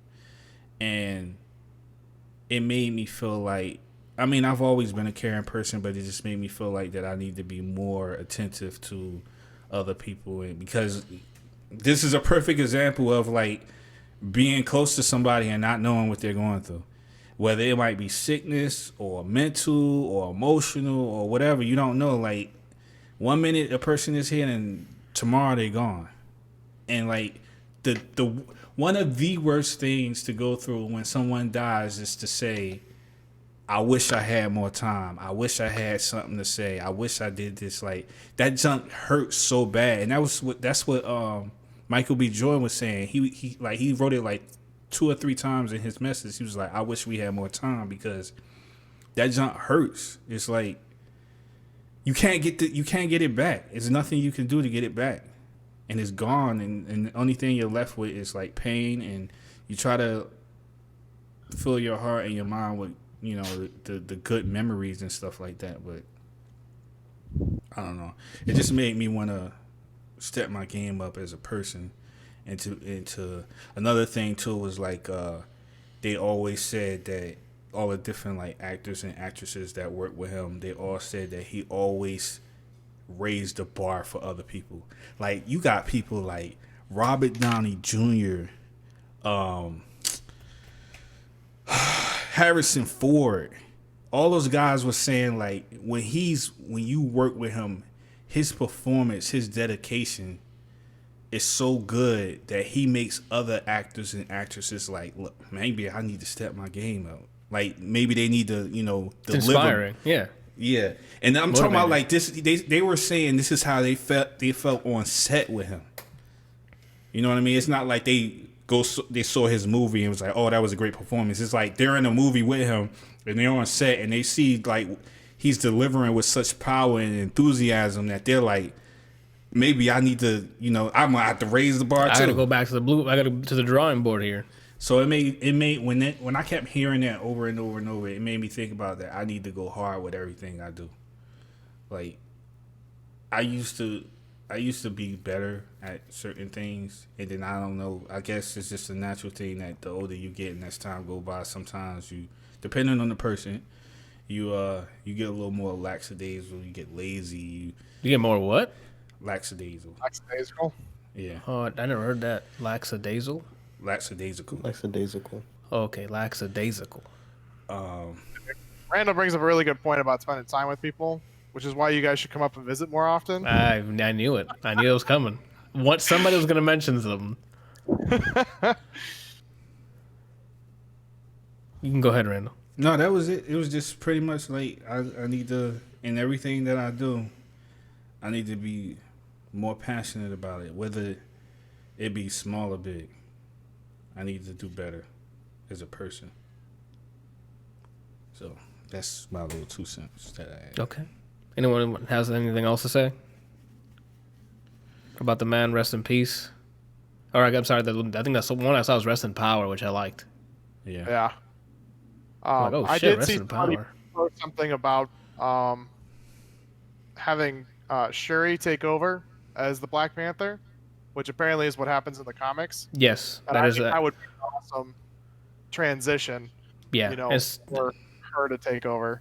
I agree. Instead of recasting T'Challa, just have him written off as he passed away, like he did in real life, and then just have Shuri take the mantle, and then write something after, I guess. Yeah.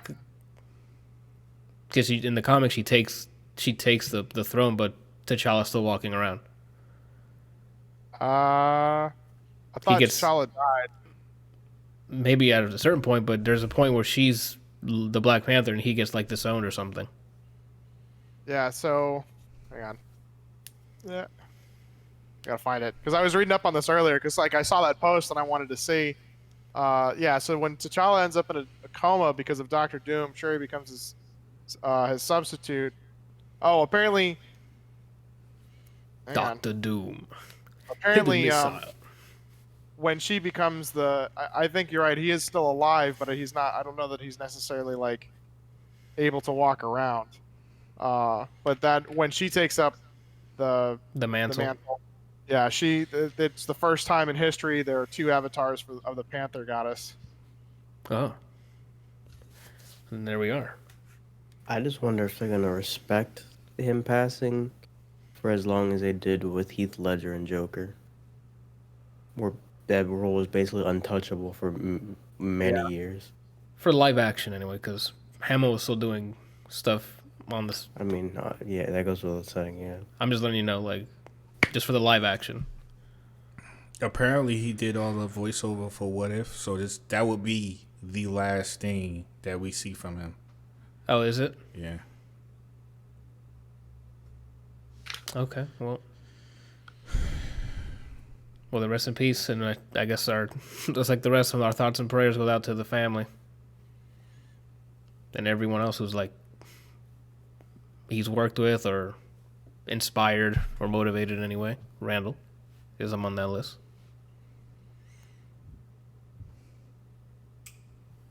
All right, now I'm gonna try to slowly guide this plane out of the sadness. And let's see. I think it's just it. It's just music minute until we're done here, right? I guess, yeah. All right. So it's up to you guys for the music minute. We got this, right? Brian, where do you want to start? You haven't had your section. You hit it. I mean, the first thing I heard on here, and then you also heard was Over Now. Over Just now. like the segment before, we're leaving the sadness. That's over now. That's over now. Moving on to something more positive. I should have used that. That's pretty good. Yeah, but I'm better than you, so that's why you didn't. Wait till he sees my Miguel. Fuck. Oh. Calvin Harris dropped his single for which I'm assuming is the Funky Waves Volume 2 that he's probably gonna set. Judging by this fucking track, it's gonna be Volume 2 coming out soon. Has The Weeknd featuring in it. Super funky vibe. The way The Weeknd delivers his lines reminds me of Lou Rawls. You'll never find. Yeah, it has a weird, similar like low bass cadence that goes into like the high verse and the second verse anyway, and then right back down to that low. Not like bassy low, like whisper low, I guess.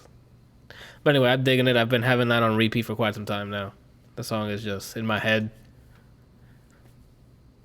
I liked it. It's just more. It sounded like it was maybe gonna be part of After Hours. Maybe they like it was it was done early enough that he might have been like, nah, Calvin, you got it for your album or whatever. I don't know what they worked out, but I see it fitting in there, especially during the block of In Your Eyes. What's after that? Save Your Tears, and then like end it with this or put it in that area because that was all like funk vibe. That was all like vibey, upbeat shit. I don't see this fitting in there whatsoever. Well, I mean, you don't even listen to the last track on there, so I'm like, what are you? Well, for good reason. Are you kidding me, dude? It just slaps. But yeah, this one with the titular title. Don't call me a tit. All right. Yeah, so I fucking love this one because first part of it, which was bitch. all we heard was first part of it, bitch, and I'm like, You left off the first part of it, which is bitch. got Bitch it. tit. I mean, at least I got a tit though, right? Like even if it's a bitch tit, right? So yeah, I mean, after hearing the Juice WRLD and Weeknd collaboration, I was like, man, what's going on? And then this came out, and I'm like, all right, cool, I'm back on it. So yeah, I'm digging it a lot. Super on repeat at this point. Like, I looked at the day it came out. For most of the day. Right? Mm-hmm. I still don't feel any certain way about this song. You're so weird. Try singing it. I know I did. Not enough, obviously, because performing this as a performer myself, when I start singing it in the car, I'm like, this is lit. This is it. The Juice WRLD song, like I said, just felt like a throwaway reference track. And in this song, I don't know how old this is in terms of when he recorded it, but I need him to, after hearing this song and not feeling any way towards about it, I think he needs to like stop releasing stuff, give us time to miss you, and then come with something that you actually worked on that was like, you know, that had that oomph. Oh, okay. Because I don't hate this song at all, right? Yeah. There's parts that I don't like about it, but it's also like I didn't love it. Like maybe it's just because I'm comparing it to his catalog. Like it's not Kissland, by far it's not Kissland, but it I don't know. It's not anything else that I really enjoyed from him. That being said, if it plays, I'm not gonna like ill. I'm like okay, and like tune him out and listen to the instrumental. The instrumental's fucking. Calvin did work on this instrumental. It sounds of the time in a good way. Like he ripped it right out of the. I don't know what time it is, but maybe what 60s, 70s, like R&B. That's not R&B at all. That is R&B. It's an upbeat R&B. Not really, no. That's boom, boom, boom, boom. That's like getting it down for groovy style. That's slow groovy. This It is sounds not. pretty ratchet to me. Sounds pretty ratchet to you. Is that what the R stands for in R&B? Ratchet and baby. Rhythm is what the R&B is what it stands for. This guy's a pervert. Yeah, I think he is. Yeah, I'm indifferent about it. If it plays, I'm okay with it. If it doesn't play, I'm okay with it. Oh, I'm on the right now. Yo, again, Weeknd enthusiast to keep it clean. So, this is it. The Juice WRLD one wasn't hitting. This is hitting. I don't think enthusiast is the word. I think the only song you've had any negative feelings about was the Juice WRLD song. No. It was The Weeknd, and I think that might be because it's not his song. If it said The Weeknd featuring Juice WRLD, you're like, yo, this is great. Yo, Randall, I'm gonna catch Brian on a fucking trap hole. You remember Geffelstein, Brian? Again, that wasn't his song. I'm just That was letting you know. featuring The Weeknd. That's why I didn't like it. Brian, I It still was The do. Weeknd featuring Geff. I forgot how to say it now. There's tracks on Kissland I don't like. Yep, it's Kissland. Okay, so now that negates everything you just said. Name 12 songs on Kissland. Name 12 songs on it. That just tells me I know the song, the album tracks. Okay, exactly. That you didn't like. Lawyered. Do Yeah, you there's tracks on dislike him, this. or you didn't like him that much?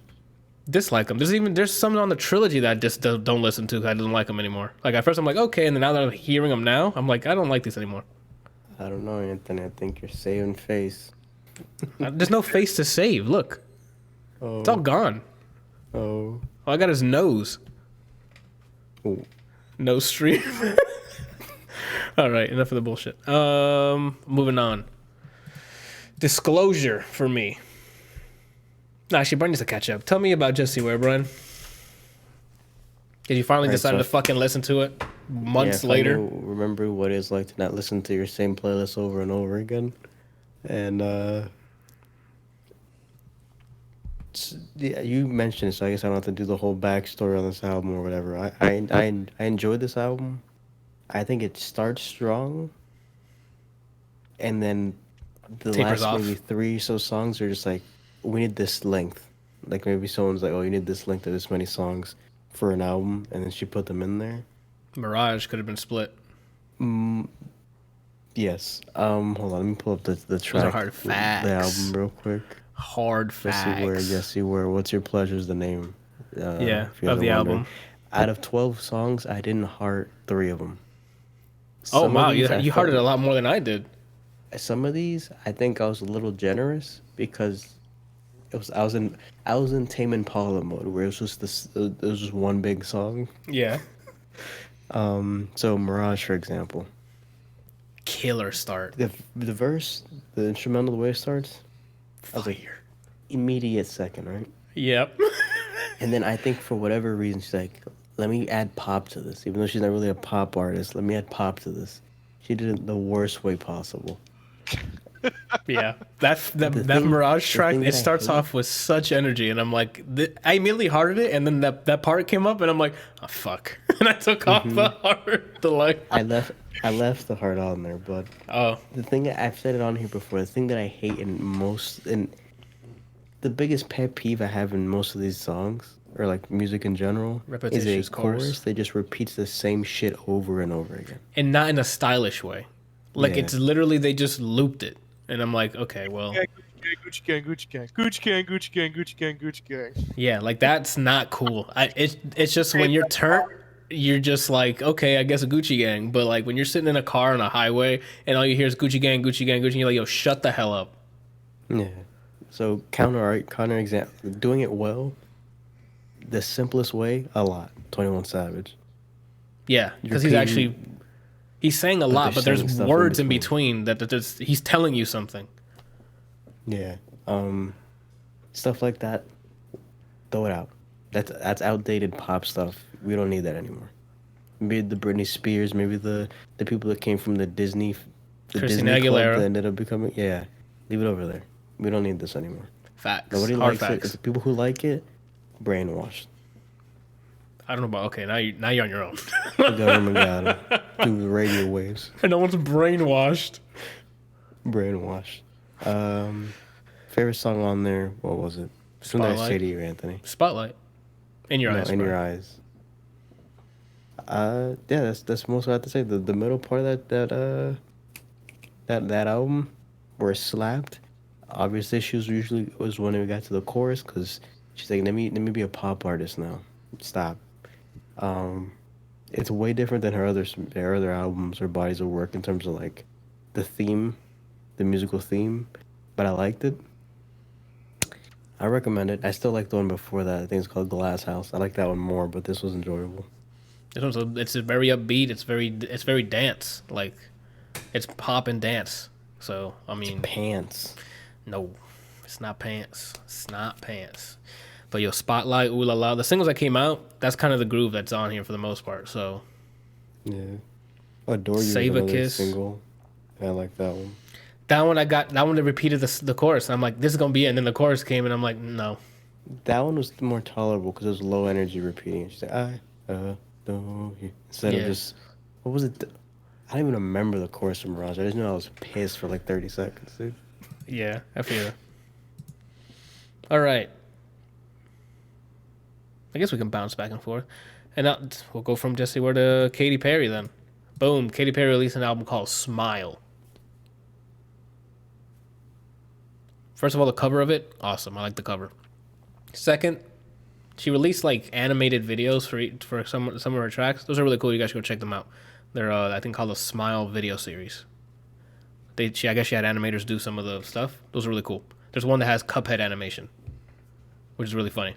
It's a really cool one. It's the video it's like an animated video for Harley's in Hawaii, but it's with Cuphead like animation, not colored though. So Go ahead. Starting with a question. Katy Perry songs, to me, currently the biggest offender of awful choruses. Oh, okay. Because it's usually either it's outdated, or it's like old pop. Yeah. How do you feel about the choruses in this? It's still that some of them are still repetitious pop stuff. Harley's in Hawaii, I don't know. I'm still gonna defend it. I know you guys hate the chorus of that song. There's something about Harley's in Hawaii, the way that chorus hits to me. I'm like, this is lit. And he just leave in the middle of it. Anyway. Oh, he's back. Okay, I thought he just straight up bounced after he asked me a question. Oh, okay.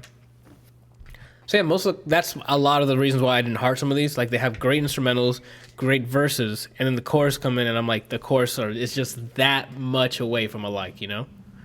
Where it's not like abusive to the ears, but it's like it could have been a bit better.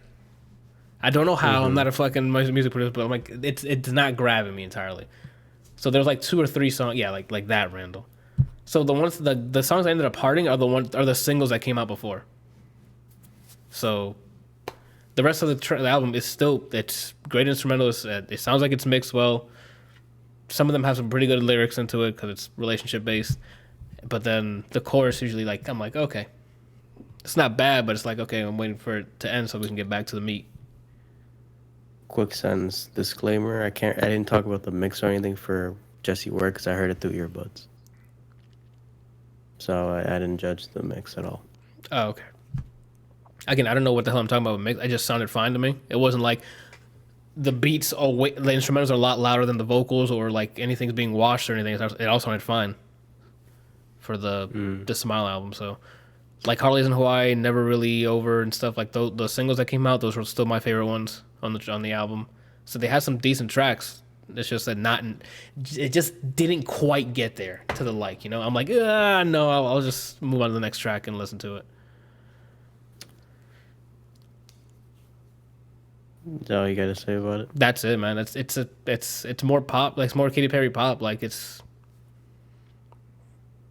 I don't remember any. Recently, she had a kid with Orlando Bloom, and the name of the kid's adorable. It's a Daisy, and it has Orlando Bloom's last name, so Daisy Bloom. Oh, that's pretty cute. So shout out to her with her kid, and congrats on the kid. Enjoy your kid. Whoever thought of the name? Stop shooting them. It's safety shots. I'm protecting the kid. Well, okay. I guess we'll bounce it back at you then, Brian. The Lord, Chief Keef. Let him know, Brian, about Bang Bang. All right, so boom, right? I think posted on Discord. My Lord blessed us with another song, right? Yeah. I let it marinate a bit. I wasn't ready to take in new music, right? Yeah. After I listened to the Jesse Ware album, what's next? And I saw it on there. I gotta cleanse the palate. Again, I thoroughly enjoy Chief Keef. He's just an entertaining character, and if you think about it, he's the grandfather of trap or drill stuff, or what things sound like now. Just gangsta energy and the way it is now. Yeah, because back then, around like Don't Like and stuff, he was 16. I think he's my age. Chief Keef's my age, I think. Oh, wow. You're not 16. So he did all that, being that young, and he pioneered the way things sound now. I hear Bang Bang, same energy. It's enjoyable. It gets you hype. He says some nonsense lines in there. Yep. It's more of Chief Keef, so it's like you heard War or that's the one that comes to mind. Don't Like, Love No Thought. Love Sosa. You heard Finito. You heard fucking new TV or whatever. You heard that one song, Play Work. You know what you're getting with Chief Keef, and that's what makes me happy. He's consistent, I guess, would be the plus side here. Okay. I mean, that's all I had to say when I heard about it. So I'm like, when I heard the song, I'm like, okay, this is more Chief Keef. If you're into him, you'll love it. This will not turn you over to him. If you have Oh, okay. Will it turn you on? I was just sitting there eating, and then Jesse Ware finished. Yeah. Like, okay, I have some time left. I'm just going in. My Lord, dude. I'm sure. And because to answer your question, it depends on the type of energy that turns you on. if aggressive gangster energy turns you on, you'll be whap, bro. Oh, definitely. I got a stiffy just thinking about Shoot, white ass penis, bro. That's not lip. Yo, Randall, I thought your chair collapsed, and I thought you were trying to hold on to the table just now. No. Why not? I'm kidding. Okay, back to me here. Disclosure to end my music minute. So I'm a huge fan of Disclosure, EDM group. I think it's a group or maybe fan? two. Yeah. Is this a Demi Moore stuff? No? Okay. Demi Moore or Demi Lovato? Yeah, you mean Lovato? Demi Moore. Demi Moore did a movie called Disclosure. Got it. Damn, you hit me with some crazy. I couldn't block that, a Randall. bar. That's You a need to bar, start. dude. Yeah, he needs to use that tech against my Miguel because he needs it. So like, look at his face. Look at his face. that. It's all about distraction. He distracted me just now. We were doing headlocks and from the side, and the guy that I was paired up with, he was like watching Hard. instead of just facing forward. And so I pointed over at something and I was like, yeah, like over there, and then grabbed him and put him in the headlock. Was he cursing you out as you did it? He was like, oh shit, I wasn't ready. He tricked me. Yeah, life. You better be ready for life because they don't warn you. Life comes at you like a truck. So we're boxers. So yeah, Disclosure. Sorry, this is like the only thing that I have to comment on.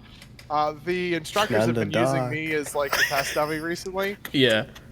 and we've been doing like rear body locks where like if somebody were to come up behind you and grab on and try and like pick you up or something, and the other night it was a continuation of that. And I came because a lot of the women in the class were asking about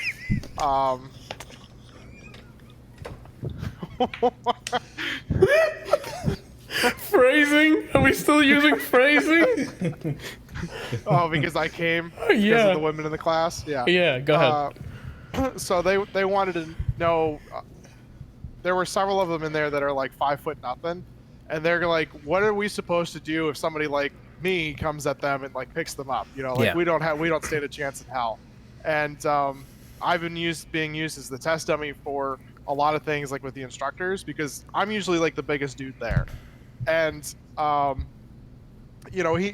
one instructor yesterday was using me because I could pick him up. He was like 5'7", probably 150 pounds. He's just like pure muscle.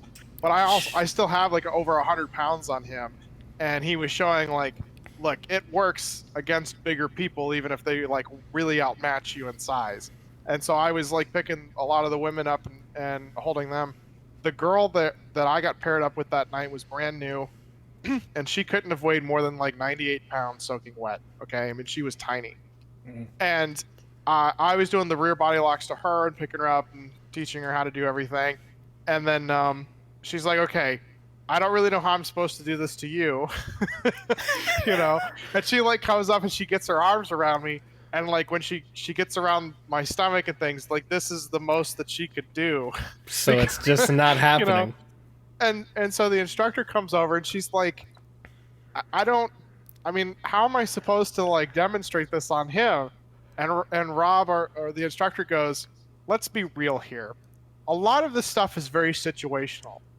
If the guy thinks that he can do this to Brian, he's either high on drugs or he is a massive human being. Okay? Like, I mean, even if Randall and I were to go at it, like it would still be one of those things where we're like, nah, dude, this is a dumb way to approach the situation, because like I'm not gonna come up behind Randall and try and, rear lock him and pick him up and throw him around. Like that's just stupid. Mm-hmm. There's lots of other things that, I could do that would be way better, for my position. What I would do top, is I would low while he's forward, down below. and if he blocks it, I'll do a fireball, and then we're back at neutral. Well, Randall plays Psycho Crusher, so the move. He doesn't play as Bison. He plays the move Psycho Crusher. What the hell does that have to do with anything? He's in block.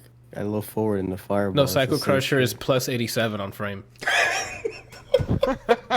On frame. Yeah. Which frame? For him or for us? I I mean, whichever makes the story fit, you know. On frame. Which frame of that move? That's for you to guess. It's 87 of them. So disclosure, dude. Okay. EDM group. Been releasing like a bunch of singles before this project was released, which explains the length of this project. 20 tracks. About what is it, Brian? Like an hour and something? An hour and like 22 minutes or something. Yeah. So it's pretty lengthy to get through. It's titled Energy, but it is that. It's a lot of upbeat EDMs, a lot of I would say feel good, but You said EDMs? EDMs, electronic dance musics. I'm Swedish. So it's not R&B. No, it's not Ratchet and Baby.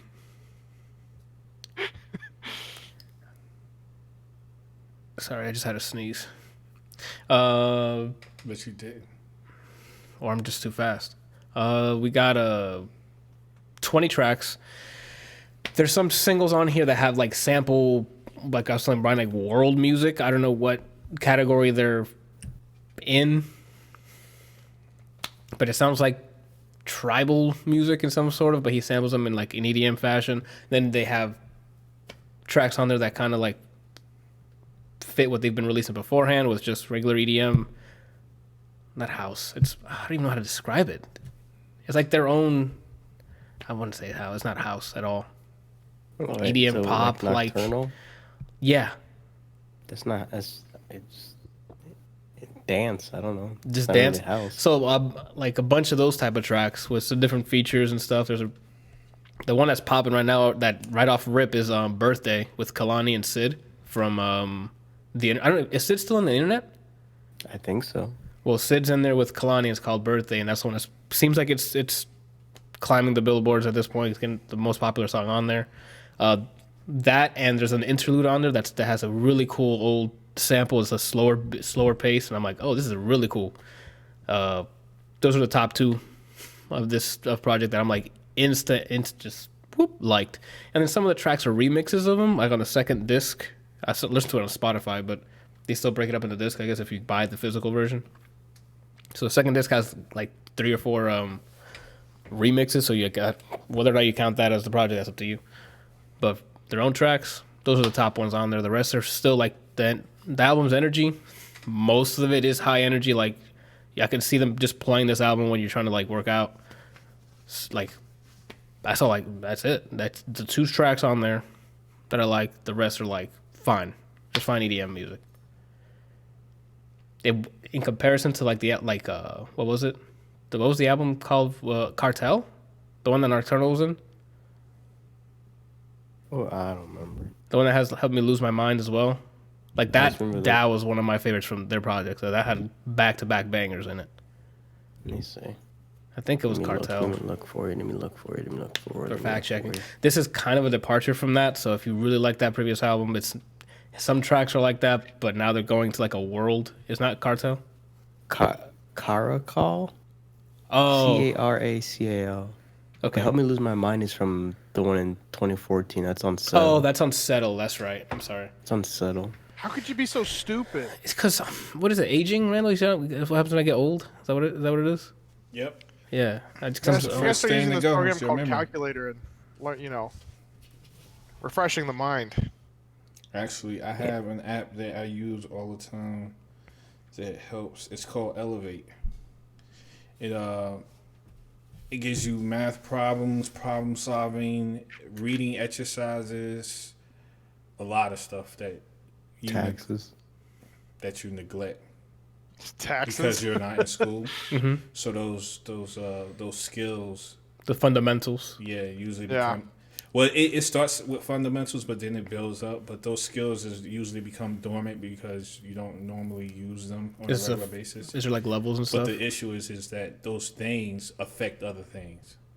So that's why it's still important to do them. Is it free? I don't think it's free. I think the base is free, but if you once you start Once you get to level 3, you got to pay for it because the battle pass comes out and it's $20 worth. And every time you level up, you get a new skin for your donkey. It's not EA bad. Oh, okay. It's worth the money. I think it's worth the money, man. Okay, hey, I'm not. We just want people to feel a sense of accomplishment, though, for solving all of the problems. Milestones. Only $9.99 per problem. Yeah. It ain't that expensive. The milestone system. Milestones. It'll change your life. All right. I still watch that clip. I was in a dark place, but now there's milestones. You call me a freak. Call me a freak. I saw it after you guys did. It was really good, and that's what they had on the live. How did you guys finish watching the rest of that video without you couldn't pause it? The milestones thing? Yeah, you guys watched it live, right? Yeah. Mm-hmm. I wouldn't have remembered anything after that. I don't. That was All literally the I highlight. remember is the milestone. Oh, okay. Oh, and then the tether ball. Like, they made it sound like it was a joke, and then they was like, so tetherball's in the game. Wait, you were serious? Yeah, because I really like tetherball. Is Activision here? Come on, where's Activision? Is this just another Diablo, Immortal joke? Like, what the fuck are we talking about here? No, it's in. And also, milestones. It's $8 a month, or you can pay $40 a year. It's a pass. Yeah, that's a Vanish pass. I mean, they have. It's either one or the free other. things out there. I think this is worth it though. $40 a year, I think is worth it. Do you know? But that's if this stuff if it's important to you. Is your brain important to you, Anthony? That's the commercial. It's not. Is your brain important to you? It's absolutely not. I'm waiting for the CPU upgrade. Yeah. Well, Anthony. you heard that Elon Musk thinks they can have implants to beam music directly into the brain soon. Sign me the fuck up. Like, does it work? If once they get it works, load me up, Jack. That just reminds me of the toothbrushes back in the day that when you brush your teeth, it would vibrate your teeth or something so you can hear Disney songs. And they had like a Miley Cyrus one. You don't remember That sounds like something for kids. No. It was for kids. But this show, Randall, not for kids. Clearly. Yeah. We talked about the when did- pools. When did we give off the vibe that this was for kids? Like, I really want to know where you thought that this was for kids. To be fair, I did the have whole clean year, Anthony stream. had a clean stream. So that's Nobody fucking facts. cares about that bullshit that he was trying to do. Yeah, Wow, It's that's terrible. 2 profanity words in one sentence. 2 profanity words? That's crazy, Randall. What the fuck like were a you 10K thinking? win streak Yeah, there. dude. What was I gonna say? I mean, granted, I did have a year clean stream, but that didn't print out, and that's only how many weeks are in a year? 36. 52. 52. I don't know what year you're talking about. Well, So he gets 52? rid of February completely. Man, Yeah. that line is really deteriorating. It's what, Randall? Deteriorating. That's what? Deteriorating. Randall's slowly becoming Charles Barkley. How? That's a terrible idea. Oh.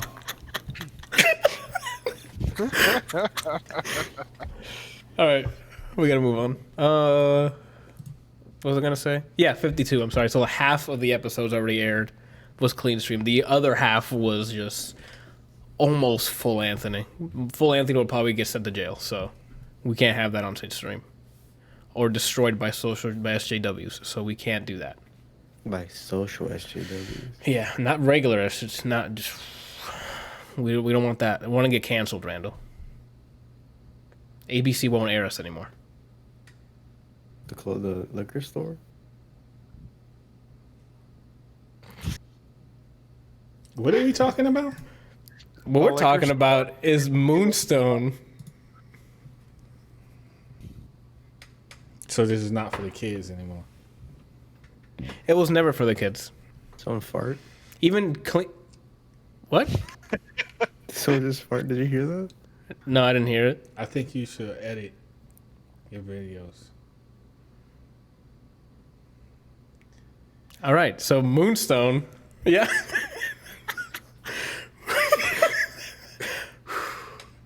Bro, you should edit your video. Podcast in reverse. Fuck.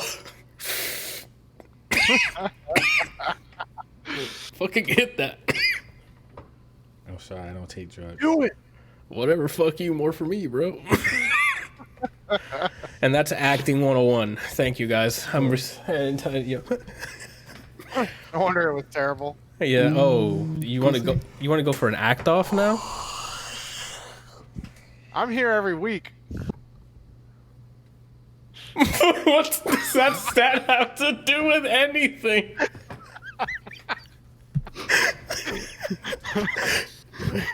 You want to act off, bro? You want to go for act off? I'm 30 now.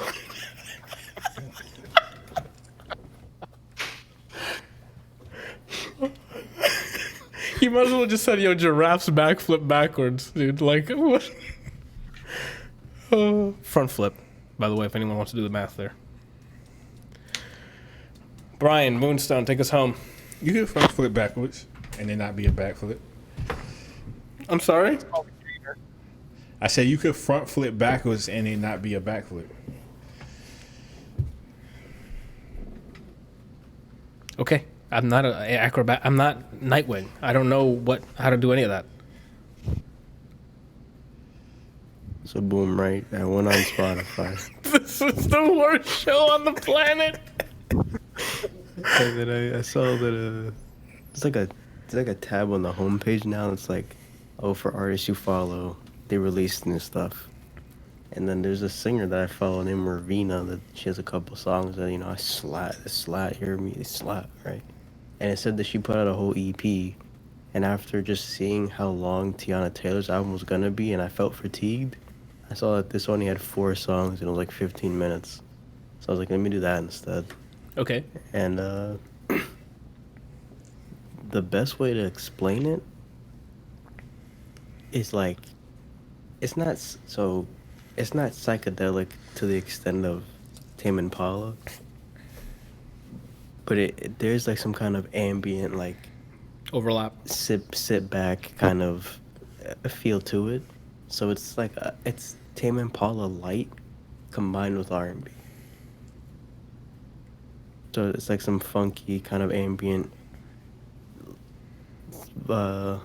soft voice. Like singing lobby blues and music? stuff. No. Okay. You remember that one Baby Powder song I showed you guys? Yeah. You know how she sounds her voice? Yeah. So then imagine... I think it was Genevieve. Yeah. So now imagine her, like a voice like that, on a less acid trip instrumental that was on the Tame Impala album. Okay. I can try to... That's what this sounds like. Okay. Overall, I enjoyed it. The first song is like 5 minutes. And it was like 7 songs in one. Like it switched. I was like, oh, I like this part. Well, don't get attached. And then went somewhere else. Like, what the hell is this? Right? And then let me see. Let me pull up. I drooled. Let me pull up. Thank you. That has to be done tastefully. Like the switching be like midway to a different like Nights. sound. Yeah, like Nights. Oh my god, that's such a good transition. So yeah, I had 4 songs. The only one I didn't heart was the first one because it just took me way too many places way too quickly. Mm-hmm. And I wasn't ready. The rest of it's like more stable. Heartbeat to me is the best song on there. Does it feature Childish Gambino? No. No features. Oh shit. The last song is kind of more acoustic, singer-songwriter kind of sounding. Just like a guitar or whatever. Her voice. I recommend it. It's easy listening because it's only 15 minutes. If you like that kind of atmospheric, little kind of R&B, just something that lights off, listen to music or something like that, then I suggest it. What about if you're inebriated in any way? Depends on what and how you're feeling. Inebriated. If you've had a couple weeds, then you might still like this. Okay. But if like you're what gone, if you like Whiskey Town? Well then, depending on your ethnicity too, because if it's Anthony, then We gotta hear some bachata instead. This checks out. I don't know what Kelsey listens to on whiskey. Maybe like Beastie Boys or Korn is a new song. Kelsey, I don't know if you saw. I didn't listen to it, but they have a new song. Korn does? Yeah. Awesome. Why is it they laughing so hard? You know why you're laughing. I don't know what, because you said, I don't know what Kelsey would fucking drink to. White corn. Oh my god. You said Beastie Boys first, but like the white guy, corn. So, the radio station we listen to here plays a lot of the like old R&B and hip hop, that kind of stuff, and it plays a huge range of things, but it's mostly black centric, and then Beastie Boys just randomly comes on every now and then, and we're like every time it's like, what? Beastie Boys is loved, bro. Beastie Boys is lit. It fits the era and of the songs that they all play, but it's just really funny to hear, like sabotage. Yeah, It's too late. Like Megan Thee Stallion, Savage to Beastie Boys, and you're going, the hell? Yeah, that came sabotage from Beastie Boys came on while I was at the gym. That's how you crank out extra reps right there, bro. Right? No, it gets too. You can't stand it. Like that came on. I'm like, yo, get off. It's my turn. You just get out. Get the fuck off that machine right now, bro. That song. They were 90s. They started in Brooklyn. I think what's his name? White dude, big beard. It's ZZ Top. Oh. No. I can see his face. That's what's pissing me off. Not ZZ Top. The guy I'm talking about. Producer. Long white beard. What'd you say? White beard. Oh fuck. He's gonna say it. We're gonna be like, oh yeah. Can you? What's he worked on? Almost everything. He's worked with Jay-Z. He found Beastie Boys, Timbaland, obviously, like big names he helps produce. Rockefeller? No. Dave Grohl? No. Oh my god. I can see his fucking balding head. He had an interview with Kendrick. Rick Rubin. Rick Rubin. Let me look before I lie. I'm a liar. No, I think I'm lying. No, it's Rick Rubin. Rick Rubin. It is Rick Rubin? Okay. Yeah. I'm not lying. I knew it. I was testing you. You failed. So what about Rick Rubin? I'm sorry. They just help find them. Brooklyn kids. Want to do punk rap kind of stuff. Oh, and then he's like, I can't stand it. You guys need to. You guys got to be big. And then here we are. Are you abandoned? No. Well, technically, I'm abandoned. The Lord left us here to rot and die. Is it getting dark in here? No. All right, so I guess you're done with the Raveena. Yeah, I think we're all good to go, people. That leads us to notable releases. Notable releases this week. I don't think it did it. When you hit the button, it just moved the page. Randall, don't worry about any of this. You're not gonna see a confirmation. All right. Okay. I'm just saying that when you hit that button, the page moved at the same time. Yeah. At the exact same time. Yeah, because it's my key to save a timestamp is down. Okay. The arrow key down. So when this is selected and I hit down, it's gonna move it down. Yo, Randall, I got it. Right? No one said you don't. It seems because you're questioning me. I didn't ask you a question. He did. I didn't. He did. I made a statement. I didn't ask you. That's a questionable statement. Was what he did. Oh my god. So okay. Look at Brian. I don't know if he's panicking or he froze. No, he's froze. I got you. They're panicking. All right. So releases. Now that I'm not being questioned, like I don't know what I'm doing. Do you know what you're doing? 100 and something episodes in, Randall. Oh my god. You always take things to the 800 level. Because I'm tired of 799, right? I need to get to the next level. understand it? 100 episodes in at Tuesdays at 8 p.m. Eastern, bro. 8 p.m. Eastern. You gotta make sure because Randall's gonna be like, "Oh, I thought you meant fucking North Korea." Like, whatever time shit they're in. Games this week. Spellbreak's coming out. The Wizard Battle Royale. That looked pretty interesting. I've seen too much shit going on it was me, Johan, and Javi. Mm-hmm. Just too much at once, and we'd never played it again. Got it. I saw him play it once, and I'm like, that looks interesting, and I haven't played it since. So now that it's coming out, I'm like, oh, I might give it a shot. It's free to play, so. I unsubscribed to their emails. They still send me emails. Can you explain that to me? That's bigotry at work. Well, it can take up to 72 hours for them to remove you from their emailing list. I did this last year. Yeah, that's what I said. Okay. We got Avengers this week as well. Marvel's Avengers. We got Tony Hawk's Pro Skater 1 and 2 that has been remastered and looks pretty cool because it just plus 2. But isn't that the first game and the second game together? Pretty sure it's the Do first. the math, Anthony. It's 3. It's Tony Hawk's Pro Skater 3 they're remaking. My bad. Wait, did you say Avengers? Marvel's Avengers is this Friday. But if you pre-order the deluxe one, you get an early access. How early? Today, like you can play it now. If you're on Stadia Round and you hit the deluxe spot, you can play it right now on your phone. That's interesting because somebody already beat it. Because it came out today. No, I watched the video 2 days ago. They got streamer copy for it. I don't know what to tell you. And Tony Hawk's Pro Skater 1 and 2, I think it's the remaster. The remaster looks cool. I haven't played a demo or anything, but NBA 2K21 comes out this week. Yeah, the Tony Hawk thing, like a buddy of mine played the beta or whatever, and he was like, "It's cool. If you played the original, it's awesome."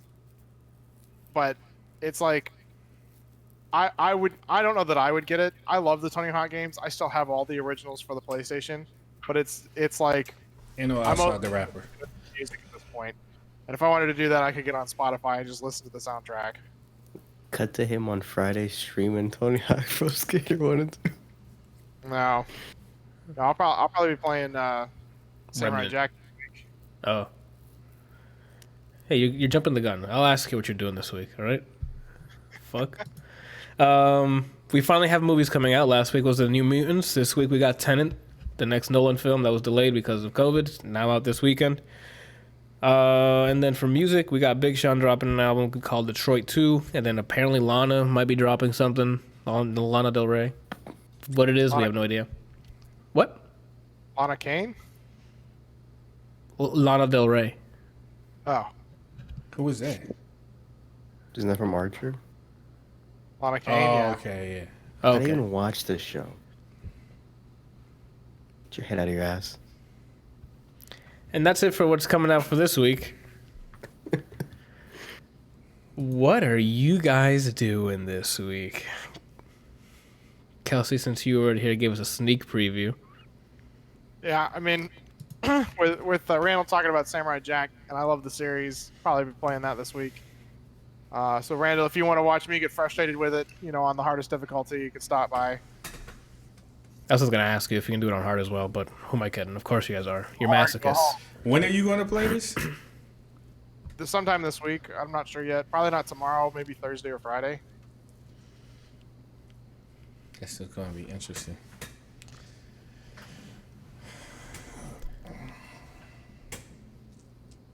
That's it for the week? Just Samurai Jack, maybe? I mean, other than that, Remnant. Okay.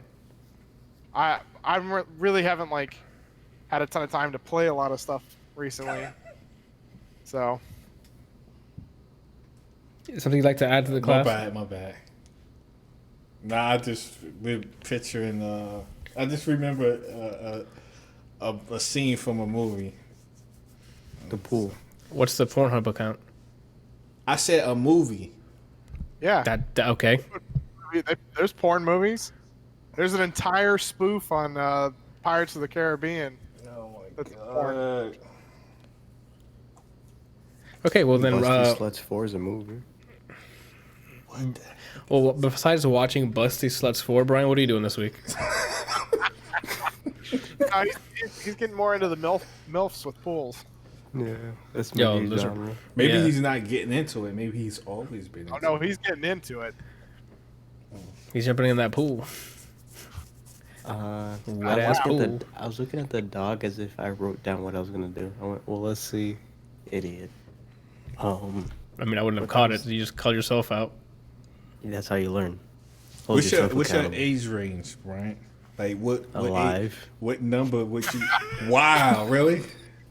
You heard it here first. Ryan would go with underage women. I didn't say that. My brother's was genetically female. Oh my god, you heard it here first. His brother said underage females. Jeez. I was gonna say, what's the oldest? 69. That's what? That's prime age for 69. That sounded like the off-brand version of Eustace. You said that's what instead of what's that. What's that? What the hell's today? Tuesday, right? Tomorrow Yes. I'm watching an episode of ReZero. That's still airing? Yeah, they just started season 2 like a couple weeks ago. Oh my god, I keep every week it's Wednesday. We're gonna watch ReZero. I'm like, how many episodes is it this season? The first season was 23. Oh, you're gonna okay, so you're just locked in for 20 weeks. Yeah. I want to find something to stream during the week that's not the Spiritfarer game because that's pretty nice to just stream on a Sunday. If you were to do your 24-hour, Anthony, Monday's Labor Day, so you would have a whole recovery day. This Monday coming up? Labor Day. I didn't know that. So you should have a day off or just stage a mutiny. It's a 3-day weekend. Yeah, I'm already booked. So like, You booked? What you got going? hang with Not my done girl, yet. and then Oh, We my didn't bad, ask you my yet, bad, Anthony. my We bad, didn't my ask you bad. yet, Anthony. Shut the hell up. Yeah, I'm trying to find something to Let play him on talk Thursday. to you like that, man. I mean he turns me on that way. So Okay. He is a bitch. What? So Brian is the Dom? yeah, I make sure I get in spandex, and then he ties my hand behind. Anthony? I'm the Dom, so you're the Marcus. That's really good. I'm sorry, I'm dumb. I couldn't get it. Fucking idiot. That was really good. Because you hit me left field. We're talking about fucking not kids-centric themes here, Randall. And then you hit me with Marcus and Dom from Gears. So I was talking about Fast and Furious. dead air. So yeah, I want to find something Thank to stream you. on Thursday or Friday that's not Spiritfarer. So like that being on Sundays, I just don't know. There's nothing like when I pull up my library, I'm like, yo, I gotta stream that. It's just things that exist. It's always been the thing, Brian. There's No, always things because- that exist, and you just pick something. You pick. Oh, and I stream that. That's it. No, because then like when I was streaming Grand Blue, and I was like, you know what, I'm gonna try to get decent at this. I wanted to stream that. There's nothing here besides Spiritfarer on Sundays, where I'm like, Hades. I gotta stream this. Hades. Schoolgirls. With all the stuff going on with Schoolgirls, it's kind of just left a bad taste for now. I just need to not look at any info for that at all. I know why You Randall's gotta laughing, practice but it now for Evo next year. so they can get canceled again. I mean, there's still a chance.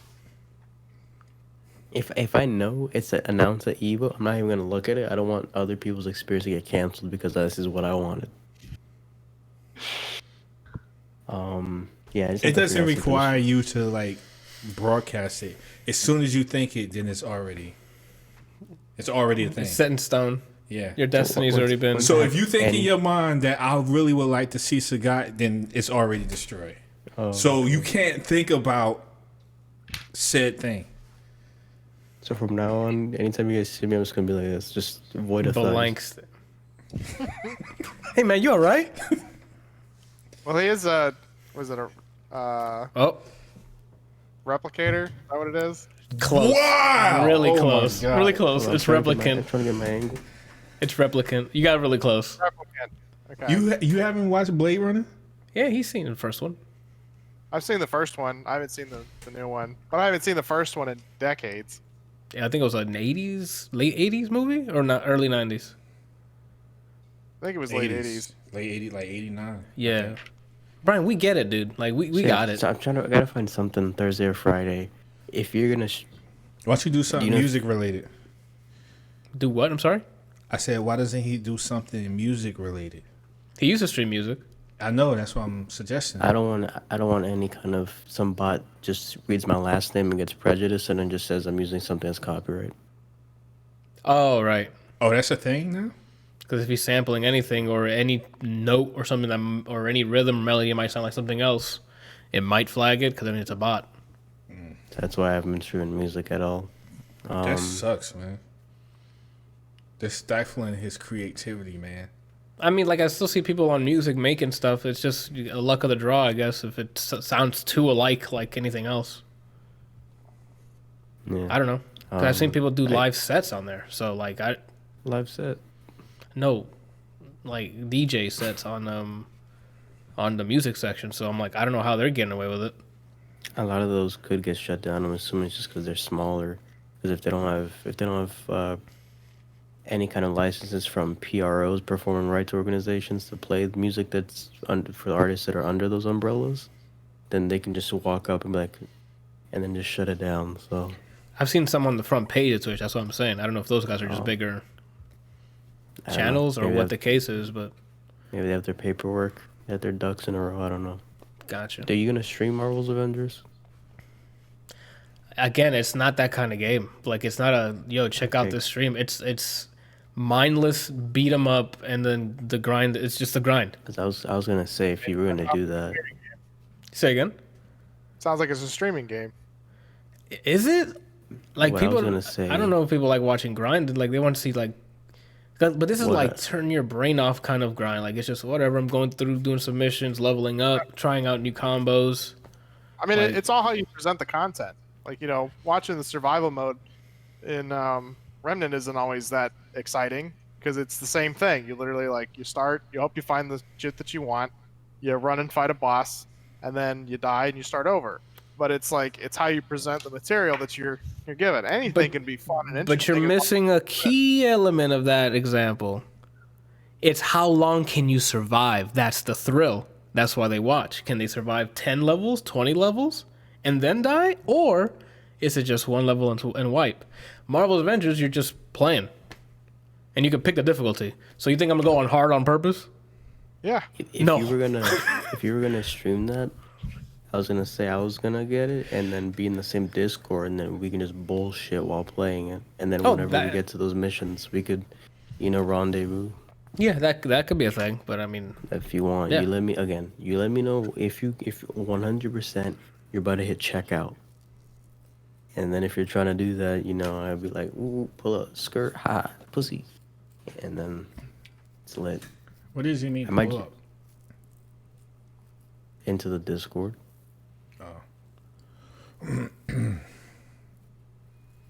But if not, then maybe like Kelsey said, just Hades, and then I'll have to find some kind of royalty-free radio station that I want to listen to on loop for 3 hours. That's what I have that video game music and Chilled Cow's stream. I want to see if I can just find some jazz or something. Since I it's just usually it doesn't. talk like this. It just doesn't cut it for me. Like yes, those are great tracks, but there's something I'm like, I don't. Yeah, there's a connection. I'm trying to hear The Weeknd to tell me it's over now, over and over again. You know what I'm saying? I just want to hear Frank Ocean say, "Taxi driver, you're my shrink for the hour." Yo, like, Anthony Or just wants Knights, to play or- the game and then have the Doom music come on. I think that'll get you strike too because it's from an actual band. I probably will, but like I could imagine like Anthony playing like Hades, and he's like going through the fights or whatever, and then it gets to the boss and the music comes on. And he's just- Hades has some good music, but put Doom Eternals in the middle of a boss battle. No, it hits. Do this challenge. If I'm there, you'll do. Maybe not. Hades, Doom soundtrack, fists. Bruh, oh yeah, that's violence right there. That's the definition of violence. Do I like violence? Yeah, absolutely.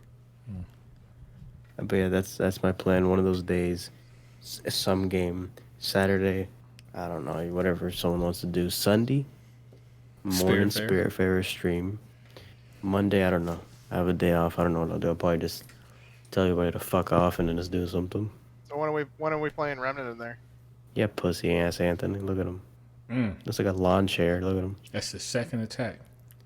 Randall, those attacks bounce off of me. Do they, Joe? Yeah. Now if they're Anthony. Yeah. Band-Aid brand sticks. I don't know what that means. He got me. I don't know what the fuck that is, but it bounced off me. I didn't know what it was. I just heard a dink, and I'm like, what? I don't know what it was. Okay. Sticks. That's what Brian's doing on Monday. Randall? Actually, I was gonna ask you guys if you wanted to play Fall Guys this weekend. Oh, we can do something like that. He ended up buying it, so. I mean, we can do it tomorrow. Oh, Brian's fucking watching anime. Oh, we can do it Thursday. Like a bitch. Oh. Wow. Kelsey? He's going to be streaming Samurai. I may not be streaming tomorrow. No, I don't mean tomorrow. Thursday. In general, I mean like just period. Like you want to be down to play some Fall Guys. Yeah. All of us. I just together. need to know a time and a date. How about Thursday when I stream? So like 7, 8-ish. Okay. You added the 8 parts. I know, Brian. I'm like 7 steps ahead of you, Brian. I know. Yeah, because I usually work out. I usually work out Monday, Tuesday, Thursday, and Friday, and it ends at 7:30. But I can usually be on around 8. Yeah, I cried till around 8. Does this have anything to do with the mom in the pool? Yeah. Miss So Trudy. good. Miss Trudy? Yeah. Trudy? I see it. Just let me know, Randall. Just know that it's gonna sound like anger, but I'm having fun. No, he's anger. The latest video up on the channel now, Split Screen Losers. He rage quit in the beginning of it. Really? I didn't rage quit. Because I was still in the game and I lost. He left the squad. Really? At the beginning, no. Yes. On this episode, yes. This is where it starts. We do that round, you lose, you get the fuck out. Yeah, but I finished the whole thing and then I got out. That's not a rage quit. A rage quit's in the middle of it. Oh, okay, those are facts. Never rage quit. Yeah, bitch. You've rage quit. Tell me one. Remember when you He do did that? when we were playing Apex Legends, and he had the most kills with 8. Left. I chose to leave, okay? That's a story. We're gonna stick with it. Alrighty then, Randall. So what else? Fall Guys this week, Thursday, hopefully. I'll probably play. Well, let me see. Tomorrow is Wednesday, so I might play some more Samurai Jack or. You should stream it. And that's on twitch.tv/loaditup_. Or them fighting herds. Depends. Shit, You should stream it. you should definitely stream it, dude. I might do some art. That I think it still applies. You should stream it. Still applies to all of those things. I don't think it does, man. I guess we'll agree to disagree because you're disagreeing. That's it. Yeah. All right, Papa's in the house. Where's the pizza? Well, I got one request. Oh. Well, not request, but a question. If it's a 3-day weekend, once you come through, Brizzle. You guys are booked, apparently. I am. Oh, you are? Yeah. Yes. Oh, So what are you doing, Anthony? that's a nice segue. Thank you, Randall and Brian, for the layup. You guys should go hang out with Randall. You know, since Anthony doesn't care about you. Oh, shit. Jeez. Look at this bitch. What are you On smelling the mic Wednesday- for? He doesn't have a scent. Pussy. It smells like betrayal, to be honest. Oh. On Wednesday, which is tomorrow, stream some shit. I don't know. I might do Hyperscape again because I actually kind of want to try to play it again and do solos. Or I might just finish off my manhunt for the division because I'm almost done for this season. Thursday seems like it's Fall Guys, unless something falls through. But you have it installed already, Randall? No. Okay, so it may fall through. And then Really? Come on, man. How long could it possibly take to install that game? It's 3 terabytes. Well, it depends. It still doesn't matter. My hard drive is the SSD, so. But do you have to wait for another one of those little adapters? Nobody. All right. Well, I was letting you deal with it. What? What did I say wrong? it's not that it's wrong. It's like your disregard for the situation at hand. What do you mean? He said it's 3 terabytes, and you said it doesn't matter. I have an SSD. Yeah. What size SSD? Because if you have a 2 terabyte SSD, that 3 terabyte game is not gonna fit. No, mine is 8. I misspoke. It's 9 8 terabytes. terabyte SSD. Yeah. You don't have an 8 terabyte SSD, Randall, because the 4 terabytes just came out. I could have sworn it was 8.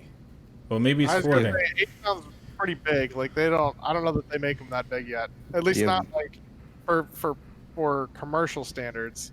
Do you They have might- Or was it multiple 6? twos? Maybe it's, I don't know. Do you have multiple twos? Multiple 2s. Yeah, like 2 terabyte, but like 4 of them. No, it's just one big one. Well, I have other SSDs, but they're for other stuff. But how's your graphics card? Is it any good? It's it needs improvement. Anthony, so what would you say? About What you gonna What are do? you doing this week, Anthony? that's pretty much it. Because on Friday through Monday, hopefully I'm gonna be chilling with Janyana, since she also have the whole weekend off. So that's usually a first. So we'll probably end up watching some movies and stuff. So we'll get Stream that. it. Street. I'd get taken. Remember when we tried to do that with Demon Slayer? See, no, you didn't let me finish. All right, what you do Sorry. is in the title, you say we're watching whatever it is. The camera's only on you guys. Oh, okay. And people we time it so it's like a watch party. So it's Actually, like, a lot of people do that too. hit play and now, and then everyone Yeah. watches the same thing. They sync up with the time, the little timer on the bottom left of the corner.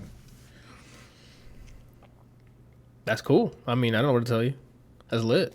I mean, if you're gonna do that, you might as well vlog too. I already vlog, Randall. Huh? I already vlog. I said vlog. Yeah, I As in vlog. V. Yeah, I do that already. No, you don't. Go to onlyfans.com/ADLR. Oh my God. I'm talking about with you and Gianna's fabulous weekend. Yeah, we vlogged that. You go to pornhub.com/ Brazzers. You can name your it's a good thing channel she doesn't watch this show. Anthony. Oh, that's pretty good. And the best. We got Dadler and Johnny Anthony now. The whole family's come together. What was the first Yes. one? Dadler.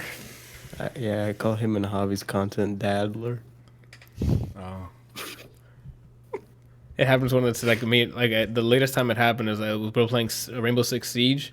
And it was just me and him alive against the rest of the team, and then he distracted him, and I took the shot and won. And then Brian's like, "Oh shit, Dadler's content or some shit." I mean, he wasn't wrong. We fire together, so Brian, I don't do that.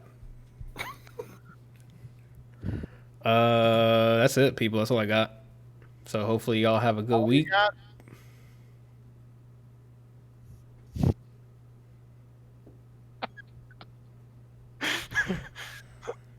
So Randall, when are you streaming this week?